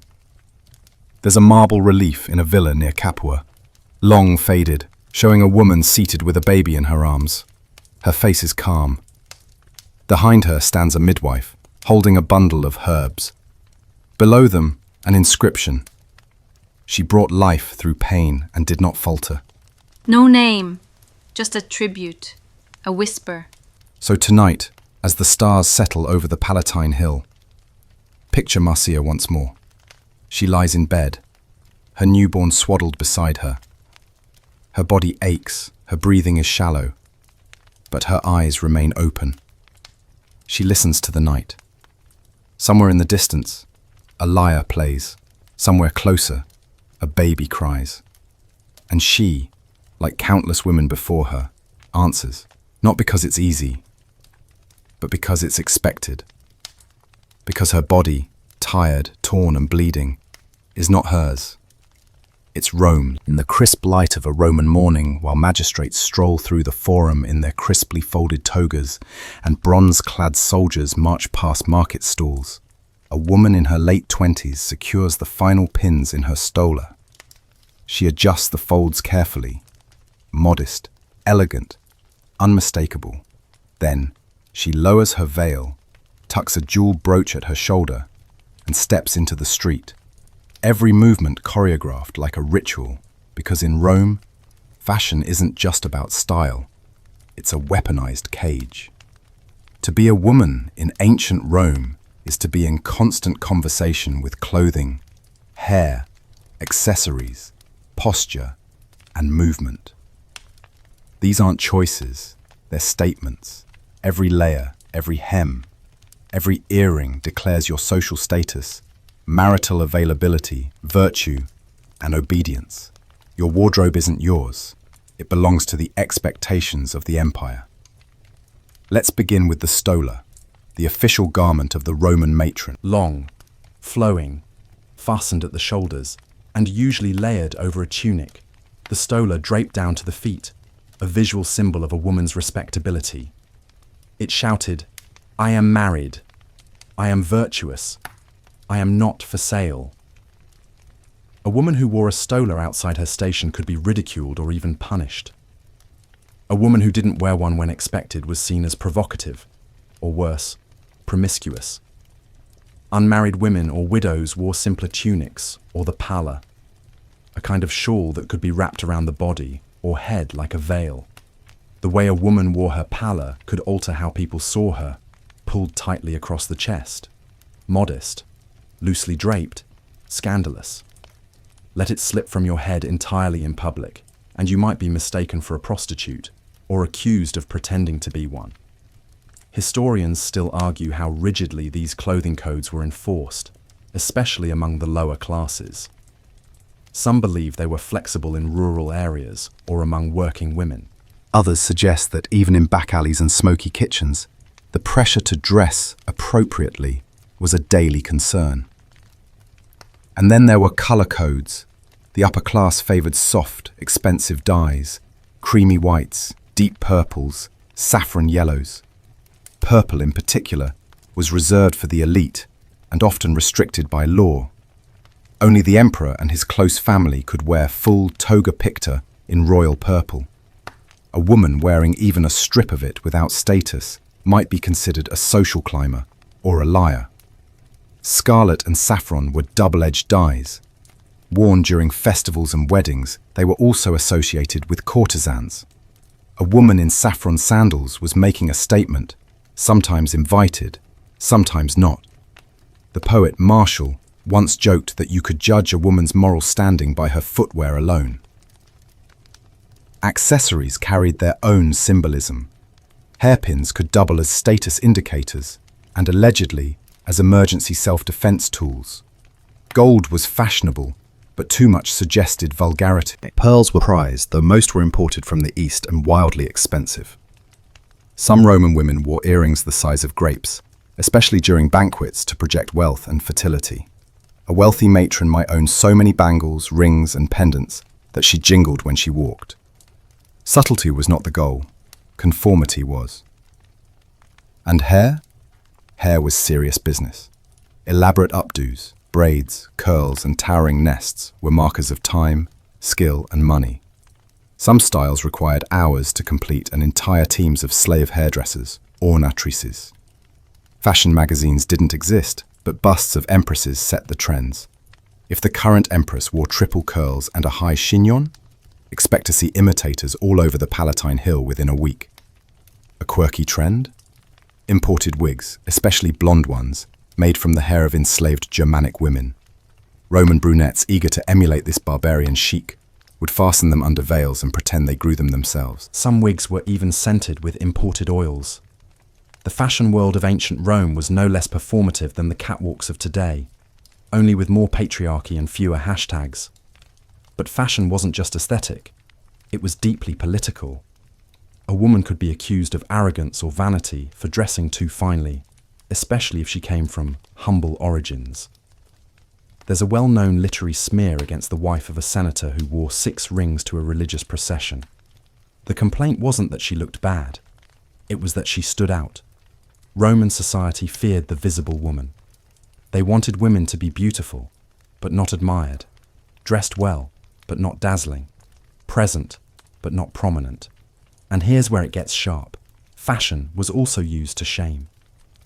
If a woman was divorced for adultery, she could be barred from wearing a stola, effectively branding her in public as impure. Prostitutes were banned from veils and stolas altogether, made to wear tunics dyed in darker colours or short chitons that revealed the legs. Her clothing wasn't just a uniform, it was a sentence.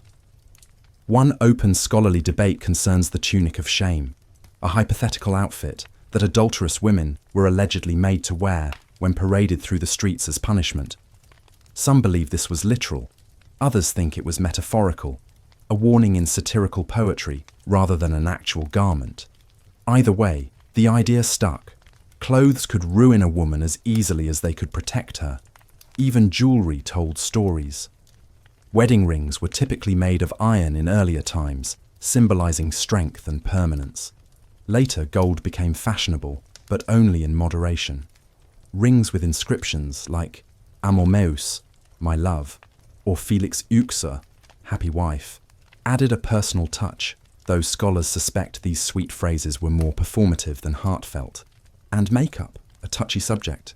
Roman women wore white lead as foundation, crushed berries for rouge, soot for eyeliner, and saffron for eyeshadow. The ingredients were toxic, but beauty demanded it. Men wrote entire treatises condemning women for painting their faces, but they still expected their wives to look fresh. A woman who wore no makeup was called lazy. A woman who wore too much was a temptress. The poet Juvenal had a field day mocking women's beauty routines, accusing them of smelling like goat tallow and crocodile ointment. But that didn't stop the beauty industry. Some women even paid for imported Indian coal or German amber to make their eyes sparkle like Venus. And then, of course, there's the mirror, a small, handheld bronze thing, polished smooth. A woman might stare into it, not to admire herself, but to make sure she remained within the lines, modest, presentable, invisible. Because fashion in Rome was a test. Fail it, and you risked ruin. Pass it, and you were rewarded with a slightly smaller cage. Let's imagine a woman named Flavia, middle class, respectable, careful. She's dressing for a family dinner with her in-laws. Her fingers fumble with the brooch as she debates whether the saffron ribbon in her hair is too bold.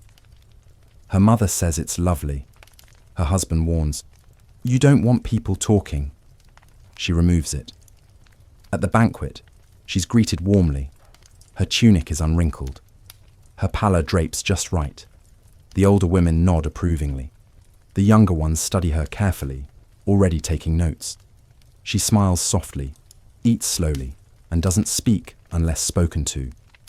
When she returns home, she hangs her clothes carefully, rubs olive oil into her face to remove the makeup, and places her jewelry back in a small carved box. She's exhausted, but not from the party, from the performance. Because in ancient Rome, a woman didn't dress to express herself. She dressed to contain herself. Her body was public property, her appearance a contract, and her reflection in the mirror a daily negotiation between visibility and survival. And yet, they found ways to resist. Some women embroidered secret patterns into their hems. Others wore their hair just a little too high, their sandals just a little too bright. A few wore masculine cloaks to sneak into the games, tiny rebellions stitched into the fabric of expectation. There's a relief fragment in the Capitoline museums, showing a woman with a spindle in one hand and a mirror in the other. Her gaze is direct, her mouth set. She's not smiling. She's not demure. She's not hiding. And somehow, against all odds, her image survived. So tonight, as the moonlight pools softly on tiled floors, imagine Flavia again. She lies awake, staring at the ceiling, her body still buzzing from a day of tight laces and tighter judgment. Her closet is full, her image flawless, her voice quiet. But inside, a whisper. What would I wear if no one were watching? In the hushed interior of a Roman temple, incense coils in the air like a slow exhale. The polished marble glints under the sun filtering through high arches, and the chants of priests echo off the stone, murmuring in Latin and Greek. At the edge of the scene, a woman kneels beside the altar, arms outstretched in solemn devotion. But she isn't leading the ritual. She isn't even standing. Because even among the gods, Roman women were mostly vessels, scapegoats, or side characters in tragedies. Rome had a complicated relationship with religion, intensely spiritual, but deeply political. Temples dotted every neighborhood. Offerings were made for everything from safe childbirth to successful lawsuits. But for women, the divine realm was a double-edged sword. It offered meaning, identity, and rare roles of public presence, but only under strict conditions. And the moment a woman stepped outside those conditions, The gods turned their backs, and society picked up the stones. Women in ancient Rome were involved in religious life at every level, sort of. They prayed at household altars, made sacrifices on family feast days, and carried torches during specific festivals. But priesthoods and religious offices with real authority, mostly male. The priesthood of Jupiter, Mars, and Apollo, men only.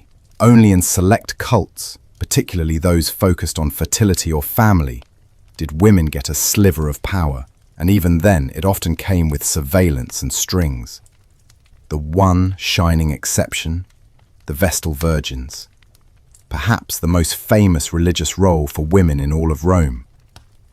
Chosen between the ages of 6 and 10, these girls were plucked from noble families and sworn to 30 years of chastity and service. In return, they gained unprecedented privileges, property rights, public respect, immunity from certain punishments, even front-row seats at gladiatorial games. Sounds like a sweet deal, right? Until you realize that a misstep, even an accusation of broken chastity, meant live burial in a sealed tomb. No trial, no appeal, no voice. Historians still argue how much autonomy Vestals truly had. Some believe they operated with genuine influence, counseling emperors, presiding over key rites. Others claim they were symbolic props in the state's drama, glorified mascots of purity. Either way, the message was clear.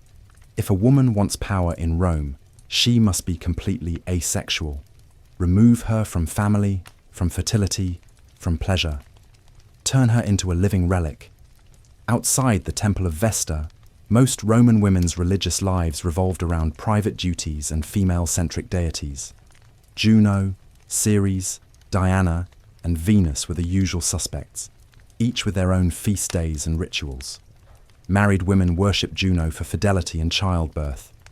Maidens called on Diana for protection and transition into womanhood. Venus was petitioned for love and beauty, though often with a whisper and blush. The Matronalia festival, dedicated to Juno Lucina, was one of the few public holidays celebrating women. On that day, husbands gave gifts to their wives, mothers received flowers, and women offered prayers for fertility and safe births.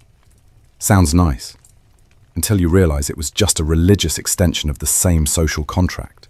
Bear children, be modest, and accept your lot. A fringe example? The cult of Bona Dea, or the good goddess. Her rites were secretive and restricted strictly to women. No men allowed, not even images of men or male animals. The rituals involved wine, euphemistically called milk, herbs, and quiet ceremonies of healing and fertility. But even this space, meant to be sacred and female-centric, was ruptured when Clodius Pulcher, a Roman politician, disguised himself in drag to infiltrate one of these ceremonies, allegedly to seduce Julius Caesar's wife. It caused a public scandal so vast that Caesar divorced her, famously saying, "Caesar's wife must be above suspicion." She wasn't at fault, but she paid the price. Because even in worship, a woman's proximity to sin was often enough to condemn her. And what about foreign cults? Rome was a sponge for outside influences, especially as the empire expanded. With Egypt came Isis, a goddess whose cult attracted women with promises of protection and personal connection. The rituals were dramatic: sacred baths, candlelight processions, rhythmic music, and yes, some roles for female officiants. But the Senate didn't love Isis. Her popularity with women, slaves, and foreigners made her dangerous. Her temples were banned, demolished, rebuilt, and banned again. One open scholarly debate concerns how threatening these cults really were. Were they empowering underground communities for marginalized women, or escapist theatre with more candles than content? Either way, the state tried to control them. Women also participated in festivals like Lupercalia, a fertility rite involving goat sacrifices, naked runners, and ritual whipping of women to ensure conception. Yes, you read that right. Women lined up to be gently lashed with strips of goat hide, supposedly to bless their wombs. Participation was voluntary, but the social pressure was heavy. After all, what woman would refuse fertility in a society where motherhood was currency? And in times of disaster, plague, famine, war, women were often blamed. If crops failed, if rivers flooded, if armies fell, someone had offended the gods. A woman had worshipped improperly, a virgin had faltered, a wife had disrespected her household deity. One of the darkest examples? the Bacchanalia scandal of 186 BCE. The Senate received reports that the cult of Bacchus, a god of wine, ecstasy, and frenzy, had grown too wild. Women were allegedly engaging in orgies, conspiracy, and poisoning. The response? Brutal suppression. Thousands were arrested, temples were demolished. Though the allegations were likely exaggerated, the message was plain. If women gather unsupervised, someone's going to get sacrificed, figuratively or literally. Religious duties also followed women to the grave. Some tomb inscriptions mention devotion to particular gods. Others hint at last-minute baptisms into mystery cults, like that of Mithras or Cybele, where worship involved metaphorical death and rebirth. These rites, often cloaked in secrecy, offered the one thing Roman state religion didn't: personal salvation. For women, that was a seductive promise. Even funerals were heavily gendered. Women led the mourning, wailing, beating their chests, tearing at veils, but they were forbidden from giving the eulogy. That was a man's job. A son might speak of his mother's modesty, fidelity, and wool spinning, but her voice? Absent. Imagine a woman named Aurelia, a devout mother of 4. Each morning, she lights a candle for Vesta, whispers prayers to Juno, offers oil at the shrine to Ceres. She never misses a feast day. She weeps during rites for dead ancestors, fasts on appropriate holy days, and tithes from her meager savings to keep the household altar stocked. But when her youngest daughter falls ill, and none of the prayers work, Aurelia begins to wonder. Not aloud, never aloud, but in the dark as she holds her child's hand. Maybe the gods don't care. Maybe they never did. She keeps praying anyway, because in ancient Rome, faith is expected, but grace is rationed. Religion offered structure but not safety. It gave women roles but not leadership. It held them responsible, but rarely gave them credit. They lit the fires, kept the altars, bore the rituals, and cried the tears. And in return, they were granted symbolism, never sovereignty. So tonight, as the incense smoke drifts higher, and the temple bells fall silent, picture Aurelia again. She kneels beside her hearth, one hand on the family lararium, the other wiping ash from her cheek. Her voice is quiet, her eyes hollow, but she prays. Not for glory, not for a miracle. She prays for permission to endure. It's just past midnight in a Roman townhouse. The fire in the atrium has burned low and the servants have retired. Behind a veil of curtains, a husband tiptoes back into his bed, smelling of wine and unfamiliar perfume. His wife opens her eyes, says nothing, turns to face the wall. In ancient Rome, this scene doesn't end in confrontation. It ends in silence.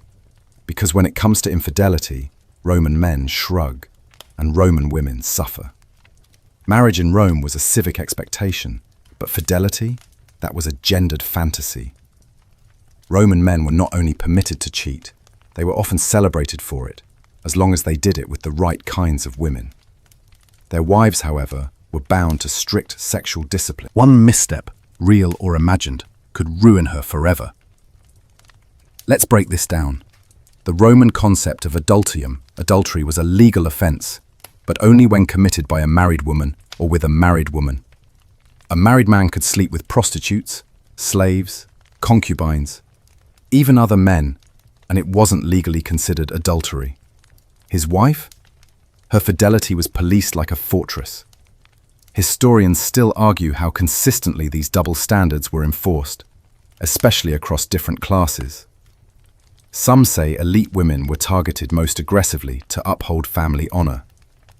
Others suggest lower-class women had less legal exposure, but faced more physical consequence from their households. Augustus, ever the moral reformer, codified these standards into law. His Lex Julia de Adulteris Coercendis made adultery a public crime. Wives caught cheating could be exiled, lose their dowries, and be denied custody of their children. Husbands were legally obligated to divorce adulterous wives or risk being seen as complicit. And fathers, They were permitted to kill daughters and their lovers if caught in the act under their roof. Yes, that's real Roman law. A famous example, Julia, the daughter of Augustus himself, intelligent, witty, politically savvy, and known for her affairs. Despite her pedigree, Augustus exiled her for adultery, cutting her off from her children and public life. Her lovers were exiled or executed, no trial, no appeal. Her crime wasn't sex, it was visibility. A woman with a voice, a following, and an appetite, too dangerous. But here's the twist. Some women didn't break the rules. They were punished just for being rumoured to. Roman gossip was its own judicial system. A glance, a smile, an uncovered shoulder could spark whispers. And once whispers started, reputation unravelled. For women, perception became truth. Men's affairs, by contrast, were open secrets. Cicero had flings. Julius Caesar was notorious for his every woman policy. Even Augustus, who wrote moral laws, took mistresses. But these weren't considered scandals. They were masculine. A Roman man's sexual missteps were seen as political, even strategic. Affairs could form alliances. Sleeping with the wife of a rival might humiliate him, but rarely harmed the man's career. Sleeping with another man's daughter, however, was dangerous, because daughters were property. Their virginity was family currency, and devaluing it was an insult with legal consequences. A fringe but chilling custom. Some husbands forced their wives to undergo public examinations to prove fidelity. These could involve servants, midwives, even physicians inspecting a woman's body for signs of pregnancy or violation. Dignity was expendable. Purity was everything. And what about revenge? Could women cheat in response? Only in satire. Poets like Martial and Juvenal joked about lusty matrons sneaking out for liaisons or seducing gladiators. But these portrayals weren't empowering. They were warnings. Women with sexual agency were painted as grotesque, unstable, or demonic. Juvenal, in particular, had a vendetta against female desire. He described women who measure loving coin or know more positions than a hired dancer. But beneath the humour is deep discomfort. A society terrified of women who want. Let's talk about slaves. Roman households often included female slaves whose roles extended well beyond cooking and cleaning. Many were used sexually by their masters, sometimes openly, sometimes under the pretense of companionship. These women had no legal protections. They couldn't refuse. Their bodies were extensions of the household inventory, and wives knew it. They saw the glances, the whispers, the pregnancies. A slave girl's swelling belly might mean another mouth to feed, another heir to negotiate around. Some wives took out their anger on these women, punishing them physically or selling them off. Others bore the humiliation quietly, because a wife couldn't accuse her husband of adultery with a slave. It wasn't adultery, it was property use. One open scholarly debate centers on whether elite women use their own affairs as leverage, emotional, political, or personal. Some historians believe that upper-class women, particularly widows, engaged in discreet relationships with poets, politicians, or even lovers below their station. But these relationships lived in shadows, preserved only through verse and gossip. Take the poet Propertius and his muse Cynthia. Their relationship appears passionate, fraught, and scandalous. But was Cynthia real? Was she noble, a courtesan, a metaphor? Even in love, women become symbol. Another poetic figure, Delia from Tibullus' Elegies, is depicted as both romantic partner and social threat. She is praised, then condemned, loved, then discarded. This duality permeates Roman art, the woman as goddess or whore, Madonna or Medusa, never just a woman. And for those who tried to carve another path, celibacy, say, or same-sex love, the empire had little patience. Female-female relationships existed, but were rarely recorded. When they were, it was often as punchlines or warnings. A woman uninterested in men was seen as unnatural. A woman loving another woman, either invisible or indecent. Let's return to the legal system for a moment. Divorce, while accessible, was hardly a level playing field. A husband could divorce for suspicion alone. A wife needed stronger cause, abuse, abandonment, or impotence, and even then, good luck proving it. Divorced women lost social standing, often their dowries, and nearly always custody of children. And remarriage? It was expected, but tricky. A woman remarried too soon, scandalous, waited too long, suspicious, married below her class, desperate, married above it, opportunistic. There was no winning, just moving sideways through the maze of judgment. Imagine now a woman named Tulia. She's 36, twice married, twice divorced. Her first husband died in war.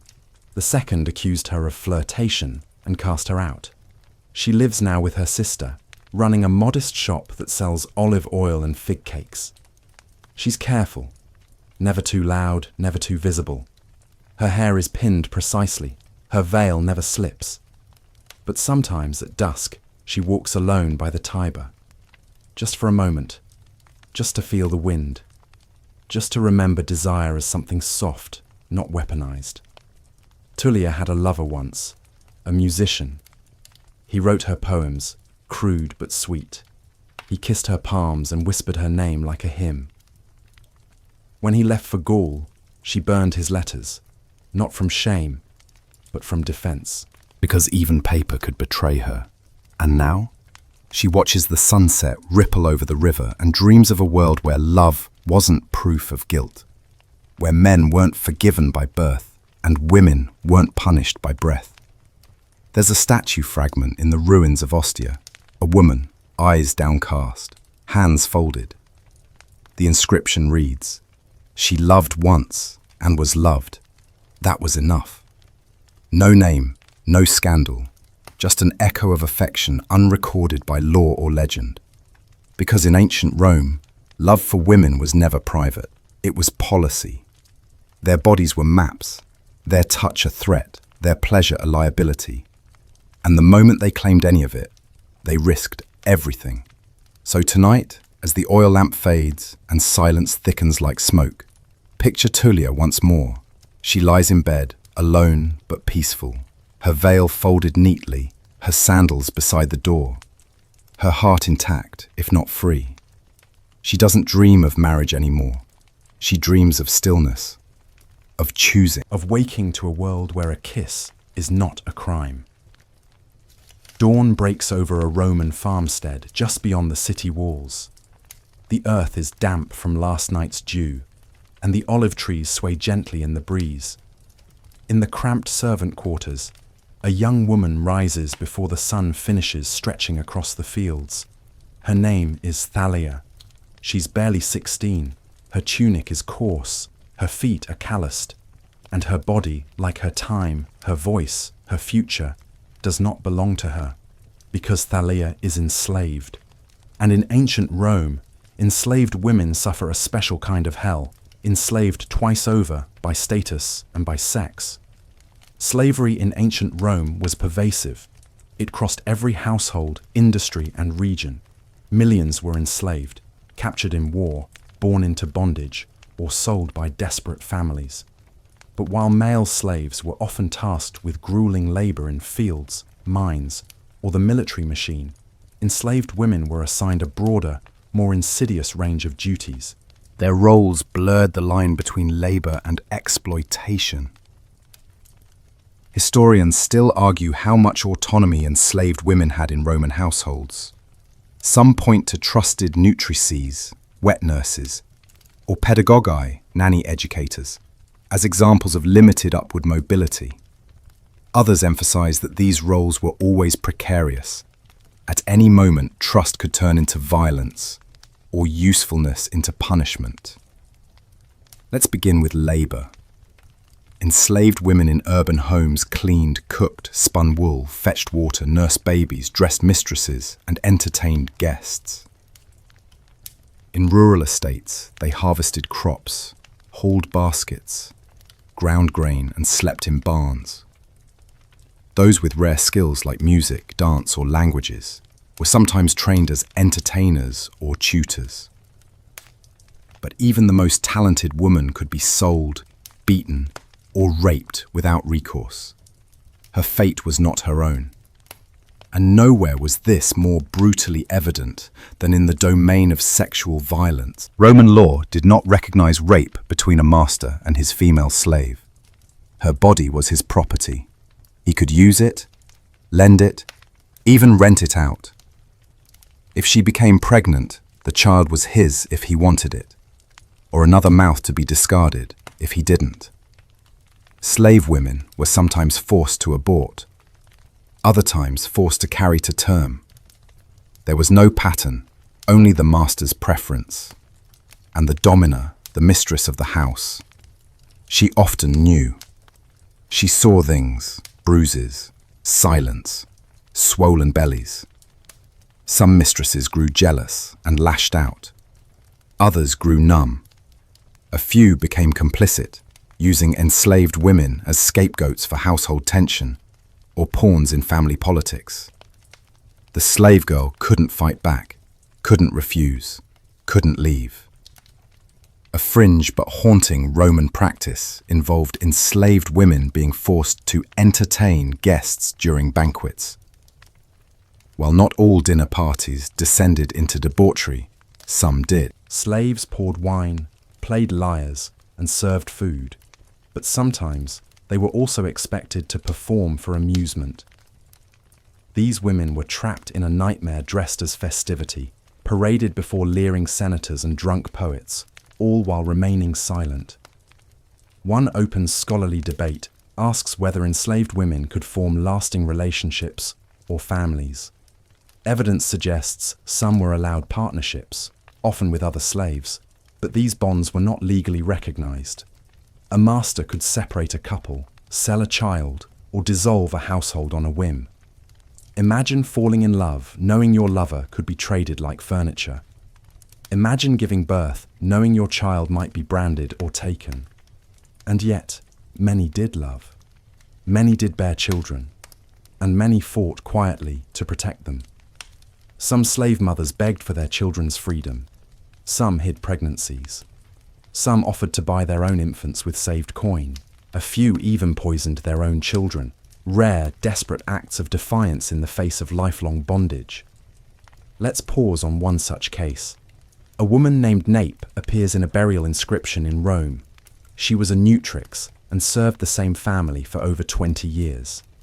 The headstone reads, "She loved our children like her own, though she had none she could keep." A line like a dagger, honouring her loyalty while erasing her loss.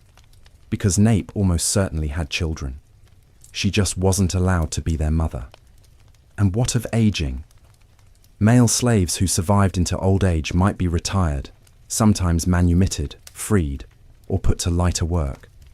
Female slaves, however, were often deemed spent once their beauty or strength faded. Some were cast off, others forced to raise new generations of slaves while being slowly worked to death. Manumission was the golden carrot. A freedwoman, or liberta, might gain limited rights, own property, marry legally, even earn a living. But freedom came with caveats. Most were still tied to their former master as a patronus, required to serve him socially or economically. A liberta could not vote or hold office, and she carried the brand of her past in every interaction. Still, some freed women rose. Inscriptions name them as midwives, shopkeepers, inn owners, even moneylenders. A few became wealthy, leaving coins and trinkets in their names. But they were exceptions carved into their lives were measured in linen laundered, fields ploughed, children weaned, and backs whipped. They bore the burden of two identities, woman and slave, each erasing the other, each a license for abuse. And still, they found cracks to breathe through. Some taught each other songs, melancholy tunes about home, loss, and strange gods. Some braided each other's hair in quiet solidarity. Some stole moments at night to tell stories of mothers who'd never been slaves, of daughters who might someday walk free. A mythology of hope woven from scraps. In some households, enslaved women were buried with modest respect. a clay lamp, a few coins, a comb. In others, they were cremated anonymously, their ashes scattered or mingled with livestock. Most vanished without record. One surviving tomb in Ostia bears a haunting epitaph. To nymph, taken too soon, who cooked with laughter and sang while sweeping. May the gods who never saw her here welcome her now. No surname, no family, no, just a footnote in stone. Imagine Thalia again. She kneels at the hearth, rubbing oil into cracked hands after grinding wheat for hours. Her mistress scolded her today. Something about sour wine or too much salt. Her master ignored her, which is a relief. She hums a tune from childhood, one her mother sang before she was sold. Her belly aches, not from hunger, but something else, something she's afraid to name. She wonders if the stars look the same in Gaul. Thalia knows what she is, what Rome made her. But tonight, just before sleep, she dreams not of escape, but of a world where her name is spoken gently, a world where her body is her own. And maybe, just maybe, a world where no one is born into a cage. Because in ancient Rome, the worst kind of suffering was the kind no one wrote down, the pain that didn't inspire poems, the stories that were never carved in marble, the lives like Thalia's, lived completely in service and forgotten completely in silence. The marble streets of ancient Rome are packed with names, names etched into temples, triumphal arches, gravestones, and legal scrolls. Caesar, Cicero, Cato, Trajan, the triumphant roll call of history's loudest voices. But if you tilt your ear and listen carefully, something's missing. Or rather, someone.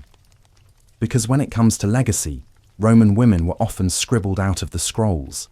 It's not that women didn't exist in the public and private corners of Roman life. It's that their existence was usually recorded only in the margins, or not at all.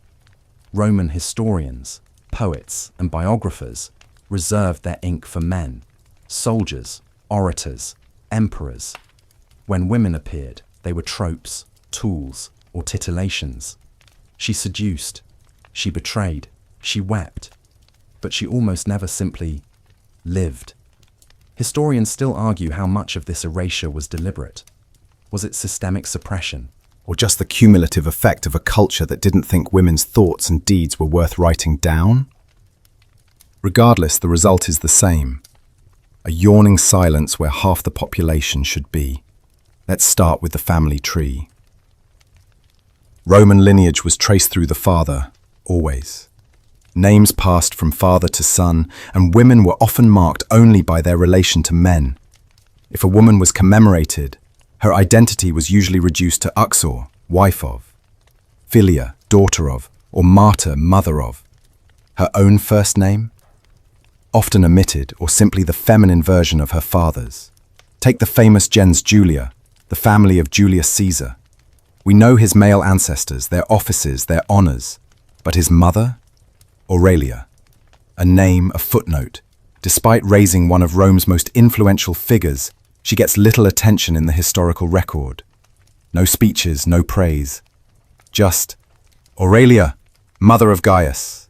And yet, we know she existed. That she must have taught him, guided him, perhaps even steered him during childhood illnesses and early ambitions. But her voice is gone. History nodded politely and moved on. Even tombstones, one of the few lasting places where women could carve out a presence, often focus more on relationships than achievements. Inscriptions read, "Here lies Livia, faithful wife, who kept the house, bore 3 sons, and died young." That's it. No mention of her interests, opinions, talents, just service and silence. Contrast that with a typical male epitaph. Here lies Marcus Claudius, veteran of the 5th Legion, elected quaestor, patron of the baths of Caracalla. His story is told. Hers is summarized like a receipt, a fringe but telling discovery. In a villa excavation near Pompeii, archaeologists found a cache of wax tablets, household ledgers, contracts, and correspondence. Among them were references to several female slaves and freedwomen, names, wages, jobs. But one name appeared repeatedly next to minor annotations and corrections. Written by Faustilla. Likely a literate housekeeper, she managed schedules, corrected contracts, made the system run, and yet no full record of her exists, just her name, tagged like a signature behind the scenes. Literary sources are no better. Roman historians like Livy, Suetonius, and Tacitus often mention women only when they intersect dramatically with male power, usually through scandal. Messalina, wife of Emperor Claudius, is remembered for alleged promiscuity. Agrippina the Younger is immortalized as a schemer, perhaps a poisoner, maybe even an incestuous mother. Whether any of this is true is beside the point. Their portrayals are less biography and more cautionary tale. Don't be like her. Even the good women are boxed into virtue tropes. Lucretia, the model of chastity, who killed herself after being raped. Cornelia, mother of the Gracchi brothers, remembered only for her sons. Portia, the loyal wife of Brutus, who stabbed herself in the thigh to prove her strength. They're icons, not individuals, flattened into symbols of how women should suffer, endure, or die. One open scholarly debate surrounds whether elite women wrote and circulated their own works that were later lost or deliberately destroyed. Sulpicia, a rare named female poet, left behind a handful of verses. She writes of love, desire, jealousy. But critics for centuries dismissed her as a novelty, a curiosity. Some even speculated her poems were written by men, pretending to be her, because of course, what Roman woman would have the nerve to write about her own feelings? And yet, Roman women were educated. Wealthy girls learned to read and write. Some studied philosophy and poetry. They kept diaries, penned letters, composed prayers. The historian, Pliny the Younger, mentions receiving beautifully written correspondence from women in his circle, and Roman law required literate women to manage estates after the deaths of their husbands or fathers. But the writings of those women? Gone. Even their images are distorted. Portrait busts of Roman women survive, but many have been misattributed or mislabeled. A bust of an anonymous noblewoman might simply be tagged wife of Claudius. Her features, expressions, hairstyles are visible, but her name isn't. Art historians try to reconstruct identities through jewelry, hair, and style. But it's like trying to guess a melody from a single note. And what of women who defied the rules? Rebels, philosophers, artisans? Most never made it into the record. Or if they did, they were framed as monsters. One fragment from a satirical play refers to a woman who quoted Plato, meant as a punchline. Intellectual women weren't admired, they were ridiculed. There's a fascinating mosaic from a villa in Gaul. It shows a group of women reading scrolls in a shaded courtyard. One holds a stylus, another a musical instrument. There are no identifying names, no known story, just a snapshot of minds at work. It's one of the only surviving depictions of women thinking in Roman art. Imagine how many scrolls were lost to fire, time, and neglect. How many female-authored works were copied over or discarded? The historian Suetonius wrote that Emperor Augustus had his daughter Julia's letters burned after her exile. Whether this is true or exaggerated, the symbolism sticks. Women's voices are dangerous. Better to erase them. And yet, traces remain. Faint as fingerprints on a wax tablet, a scratched name in a laundry list, a graffiti line on a tavern wall. Amateur sings even when she weeps, a mention in a dowry contract. She brought books, 2 lyres, and a flute. Whispers. Let's picture a woman named Marinia. She lives in a port town, runs a spice store, teaches her daughter to write with a stylus on clay shards. She keeps a diary of sales, observations, and prayers. She writes poems when the harbour is quiet. She hides them under her sleeping mat, not because they're scandalous, but because no one would care. She dreams of being remembered, not famous, just remembered. She imagines her daughter growing up, reading her verses aloud. But then the roof leaks, the scrolls mold, the city floods, the empire forgets. And yet here we are, wondering, searching, piecing together a mosaic from shards. We don't know Marinia's voice, but we know she must have had one, because the absence of women in Roman history isn't proof they were unimportant. It's proof of what history chose to ignore. So tonight, as we close the book of names carved in stone, imagine Marinia again, her fingers stained with ink and turmeric, her eyes scanning the horizon, her lips moving silently as she composes another line. No statue will honor her, no poet will sing her name, but the wind carries her words anyway. Somewhere, they survive. Oimon tu yeta. A hush falls over the Senate House. Scrolls rustle. Eyes glance sideways. Somewhere near the Palatine Hill, a marble bust is unveiled. Serene features, hair in the fashion of the empress, gaze turns slightly upward. The inscription is simple, just a name and a date. No record of her voice, no story of how she lived. Because in ancient Rome, a woman had to die dramatically or scheme memorably to be remembered at all. Roman history preserves women's names, yes, but mostly as tragedies or threats. The ones who dared to rise above domestic anonymity are remembered with a mixture of admiration, fear, and condescension. They are poisoners, seductresses, prophets, martyrs. Their legacy is spectacle, their agency rewritten, their downfall inevitable. To be a famous woman in Rome is to be twisted into one of a few molds: the scheming wife, the doomed lover, the devout mother, or the dangerous political interloper. And once you're in one of those roles, history will not let you leave. Let's begin with Lucretia, whose name becomes shorthand for virtue and victimhood. A noblewoman raped by Sextus Tarquinius, the son of the king. She takes her own life rather than live with the dishonor. Her suicide catalyzes the fall of the Roman monarchy and the birth of the Republic. Powerful, yes, but she is remembered only for her chastity and her death. She becomes a symbol, not a person. No writings, no quotes, just a cautionary tale in marble. Historians still argue whether Lucretia was a historical figure or a foundational myth, a way to anchor a political shift in moral outrage. Either way, the real woman, if she lived, is lost beneath layers of moralizing prose and political symbolism. Then there's Livia Drusilla, wife of Augustus and the original empress in everything but title. She lived well into old age, influenced policy, arranged marriages, and was rumored to have orchestrated a series of untimely deaths to secure her son Tiberius's path to the throne. Whether or not these rumors are true, they stick. Roman historians like Tacitus couldn't resist painting her as the poison queen, a matriarch who whispers behind curtains and smiles while wielding daggers. Her power was real. Her legacy? Compromised by suspicion.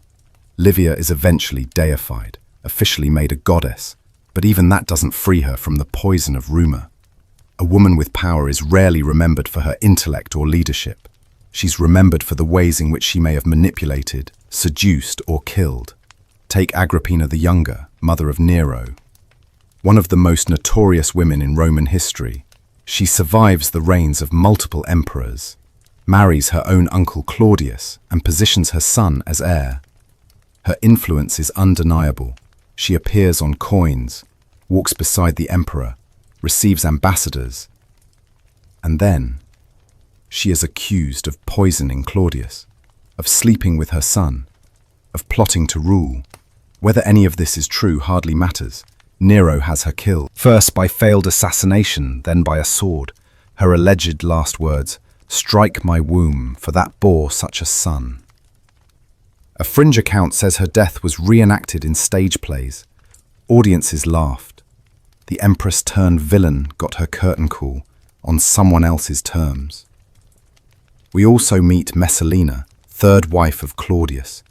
She's remembered for her sexual exploits, allegedly competing with prostitutes in a brothel, taking lovers by the dozen, plotting to usurp her husband. Tacitus and Suetonius paint her as debased, monstrous, insatiable. But modern scholars have begun to re-examine her portrayal. Was she truly scandalous, or simply powerful and visible in a way that threatened male authors? Either way, she is executed, stabbed by a soldier while her mother watches in silence. Her story ends not with trial but with shame. On the other hand, Cornelia, mother of the Gracchi brothers, becomes the ideal of Roman motherhood. She raises two reformers who challenge the Senate, and after their deaths, she becomes a revered figure. But again, it's not her intellect that is praised, it's her loss. Her grief is made sacred. Her famous line, referring to her sons as "my jewels," is quoted endlessly. But no one quotes her thoughts on politics or governance. Her motherhood is her monument. Even Sulpitia, the only female poet whose Latin verses survive, is remembered narrowly.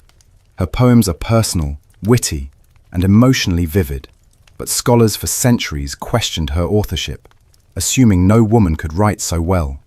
When her words finally gained academic respect, she was praised as a curiosity, a female Catullus, never just herself. One open scholarly debate centers on Julia Domna, the Syrian empress and wife of Septimius Severus. She sponsored philosophers, governed in her husband's absence, and held her own political salon. Her correspondence and thoughts likely shaped imperial policy. But Roman chroniclers called her manipulative, arrogant, even too clever. Her intellect became a flaw, her leadership suspect, and if women weren't scheming or weeping, they were prophesying doom.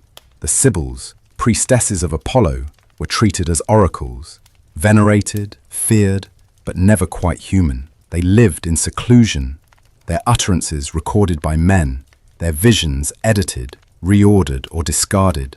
They were seen as vessels, not thinkers, women allowed to speak, but never allowed to mean. Or consider Boudica, the British queen who led a bloody rebellion against Rome. She burned cities, killed thousands, nearly ousted Roman rule from Britannia. Her fury is legend, but Roman historians describe her as wild, unnatural, driven by vengeance over the flogging of her daughters. Her leadership is reduced to emotion, her military tactics to hysteria. And then she vanishes, either from suicide or battlefield death. The accounts differ. Her body is never found. Her monument, built centuries later by people who barely knew her name. Let's not forget Cleopatra, Queen of Egypt, lover of Caesar and Antony, enemy of Octavian. Rome never tired of twisting her into villain or seductress. In their stories, she's not a ruler, but a disruptor. Her intellect, beauty, and diplomacy are flattened into coal-lined eyes and serpentine plots. Her death, suicide by asp, becomes theatrical, poetic, tragic, but rarely is it acknowledged that she spoke 9 languages, governed a complex kingdom, and outmaneuvered Roman generals for years. That she fought to preserve her nation, her lineage, her children. Rome preferred her dead and romanticized. Even women outside politics faced the same fate. Gladiatrices, female gladiators, existed, but only as exotic novelties. The poet Juvenal scoffed at them, accusing women who fought in the arena of becoming manly. The very idea of physical strength in women was comical, threatening, or obscene. And so we see the pattern. To be remembered in Rome, a woman must bleed, betray, or burn. She must entertain or horrify. She must serve a man's rise, or justify his downfall. Her interior life, her quiet strength, her daily courage, not worth the ink. Let's imagine one more woman. Tertia, a minor noble born into a respectable family. She marries well, bears 3 children, manages an estate during her husband's absences. She reads philosophy, writes letters, keeps accounts. She hosts dignitaries, advises her sons, nurses her slaves, and offers prayers during plagues. When she dies, her epitaph reads, Tertia, wife of Publius, mother of Lucius and Marcus, chaste, loyal, quiet. Her whole life collapsed into virtue and silence. But maybe, Just maybe, she kept a journal. Maybe her great-granddaughter reads it someday and laughs at a joke no one else knew she told. Maybe, buried in a forgotten chest, are scrolls of her thoughts. On the empire, on love, on sorrow. And maybe someone somewhere finds her name and speaks it aloud. Because the tragedy of Roman women isn't just that they died, it's that they lived in full colour and history preserved them in black and white. So as the night deepens and the city fades, picture Tertia's scrolls lying quietly in the dark, waiting, listening, hoping that someday someone will read her story not as a lesson or a warning or a symbol, but as a life. The torches along the Via Sacra flicker low. Rome is quieter than usual. The baths are closed, the temples are still, and even the taverns seem to breathe more softly. Somewhere in a modest home near the Esquiline Hill, an old woman, her hair grey and fingers gnarled, sits at a loom she no longer has the strength to work. Her name is Lollia. She's no empress, no martyr, no legend, and yet she is exactly who history forgets and who life depended on. Because even in ancient Rome, even when every rule was carved against them, some women refused to be erased. This is the part of the story we're not supposed to hear, the part that doesn't make it into scrolls or epic poetry, not the grand collapses or dramatic betrayals, but the quiet refusals, the glances held too long, the jokes whispered between slave girls, the letters never sent, the poems never signed, the tiny rebellions that rippled beneath the surface of obedience. For every Lucretia who died for honor, there was a woman who chose to survive. For every Julia exiled in disgrace, there was one who learned to manipulate the system without drawing attention. And for every Messalina condemned by rumor, there were a dozen women who wielded power through kindness, through care, through calculation. Some women resisted within the roles they were given. Mothers who taught their daughters not just to weave, but to read. Wives who mediated between feuding husbands and clients, subtly shaping deals behind veils and wine goblets. Priestesses who whispered warnings into magistrates' ears. Slave women who passed information from room to room, changing the course of household politics through a single sentence. Historians still argue whether these forms of soft resistance were deliberate acts of rebellion or simply adaptive survival. Maybe both, maybe neither, but they mattered because Roman women, denied voice and vote, still found ways to speak, sometimes through the things they made: wool cloaks, medicinal tinctures, lullabies passed down for generations. Sometimes through what they didn't do, refusing to remarry after a cruel husband's death, or teaching a son to respect his sister's questions. Take the mysterious graffiti in Pompeii. One scratched line reads, "I know your secrets, and I sew better than your wife." It's anonymous, sharp, possibly petty, possibly profound. A woman's voice captured not in stone, but in spite. That scratch in a wall says, "I was here, and I had something to say." Or consider the case of Gaia Afrania, who we mentioned earlier. She was mocked by the courts for daring to represent herself legally. She was ridiculed in satirical writings. But her persistence so rattled the establishment that a law was passed to prevent women from speaking in court. Not because she failed, because she succeeded. Her voice was too loud for comfort. A fringe but touching example, a bronze mirror found in the ruins of a villa in Herculaneum. On the back, an engraving, crudely etched, reads, "To myself I give beauty, not a husband's gift, not a dowry piece, a woman's self-declaration, unapologetic, private, powerful." These quiet protests weren't always political. Sometimes they were emotional. A woman choosing to love where she wasn't supposed to, or choosing not to love the man she was given. Or choosing to write a prayer not to Jupiter or Juno, but to the wind. Because even gods, sometimes, didn't listen. Some women resisted by being kind, by treating slaves with gentleness when society said cruelty was proper, by tending to the sick during plagues, even when the temples closed their doors, by adopting orphan nieces and illegitimate grandchildren when others would have exposed them to die. One open scholarly debate centers on funerary dedications where husbands praise their wives not just for virtue or silence, but for speaking wisely or guiding the house in justice. Some believe these are formulaic phrases. Others think they are rare glimpses into marriages where mutual respect, perhaps even love, existed. Because love did exist. Real, burning, everyday love. Between spouses, between sisters, between mothers and children, between friends, and sometimes, though society denied the language for it, between women who shared more than friendship. There's a surviving letter from a woman named Calpurnia, writing to her husband Pliny the Younger. In it she asks after his health, tells him she misses the sound of his voice, and that she reads his speeches aloud when she's lonely. Her tone is thoughtful, intimate, intelligent. She's not writing as an ornament, she's writing as an equal. And he responds in kind. Women shopkeepers who refused to sell spoiled figs, midwives who protected girls from dangerous births, dancers who kept performing even after being mocked in the street, freed women who opened taverns, brewed their own wine, lent their own coin. In Ostia, a surviving tavern sign reads, "Here pours Faustina, her beer is stronger than her husband." The humour isn't just rustic, it's revolutionary. In that laugh, Faustina stands tall.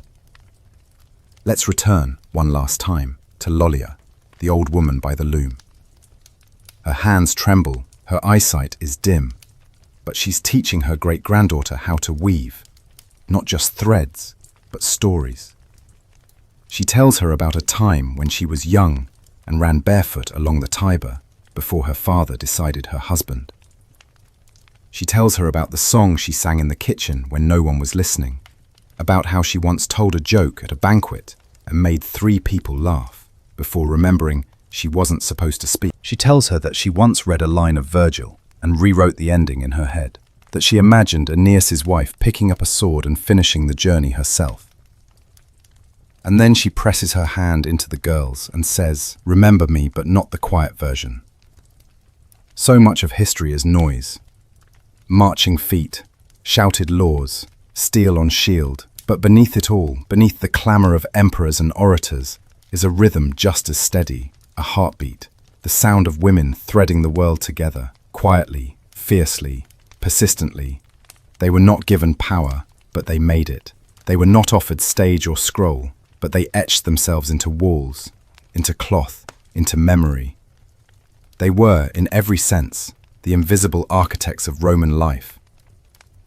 And now, as our journey fades to quiet, as the flames dwindle in the Roman hearth, as the marble fades to shadow, we carry them with us, not as ghosts, not as symbols, but as people.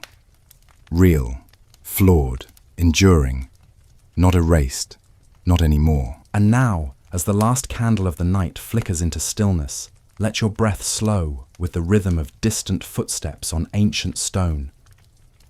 The clamour of Rome, its grinding wheels, its shouting vendors, its echoing senate halls, softens into a gentle hum, like the whisper of thread being pulled through fabric, or a mother's lullaby echoing through a quiet atrium. Let your mind settle, like dust over a mosaic. Let the stories of Aurelia, Flavia, Thalia, Tullia, and Lollia dissolve into a calm certainty that they were real, they lived fully, and even in silence they mattered. Picture them now, not in suffering, but in stillness. A woman combing her daughter's hair, another writing a line of poetry she never shares, another walking alone for no reason other than to feel the wind. The empire has fallen silent. The forum is empty. The hearth is warm.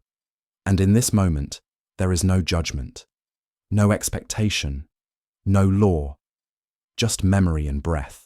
You've walked alongside them now, seen what they endured, what they resisted, what they built in the shadows. And as you drift deeper into sleep, let their strength settle into your bones, not as sorrow, but as quiet power. Close your eyes. The night is deep. You are safe. And the women of Rome are with you, whispering not of tragedy, but of survival.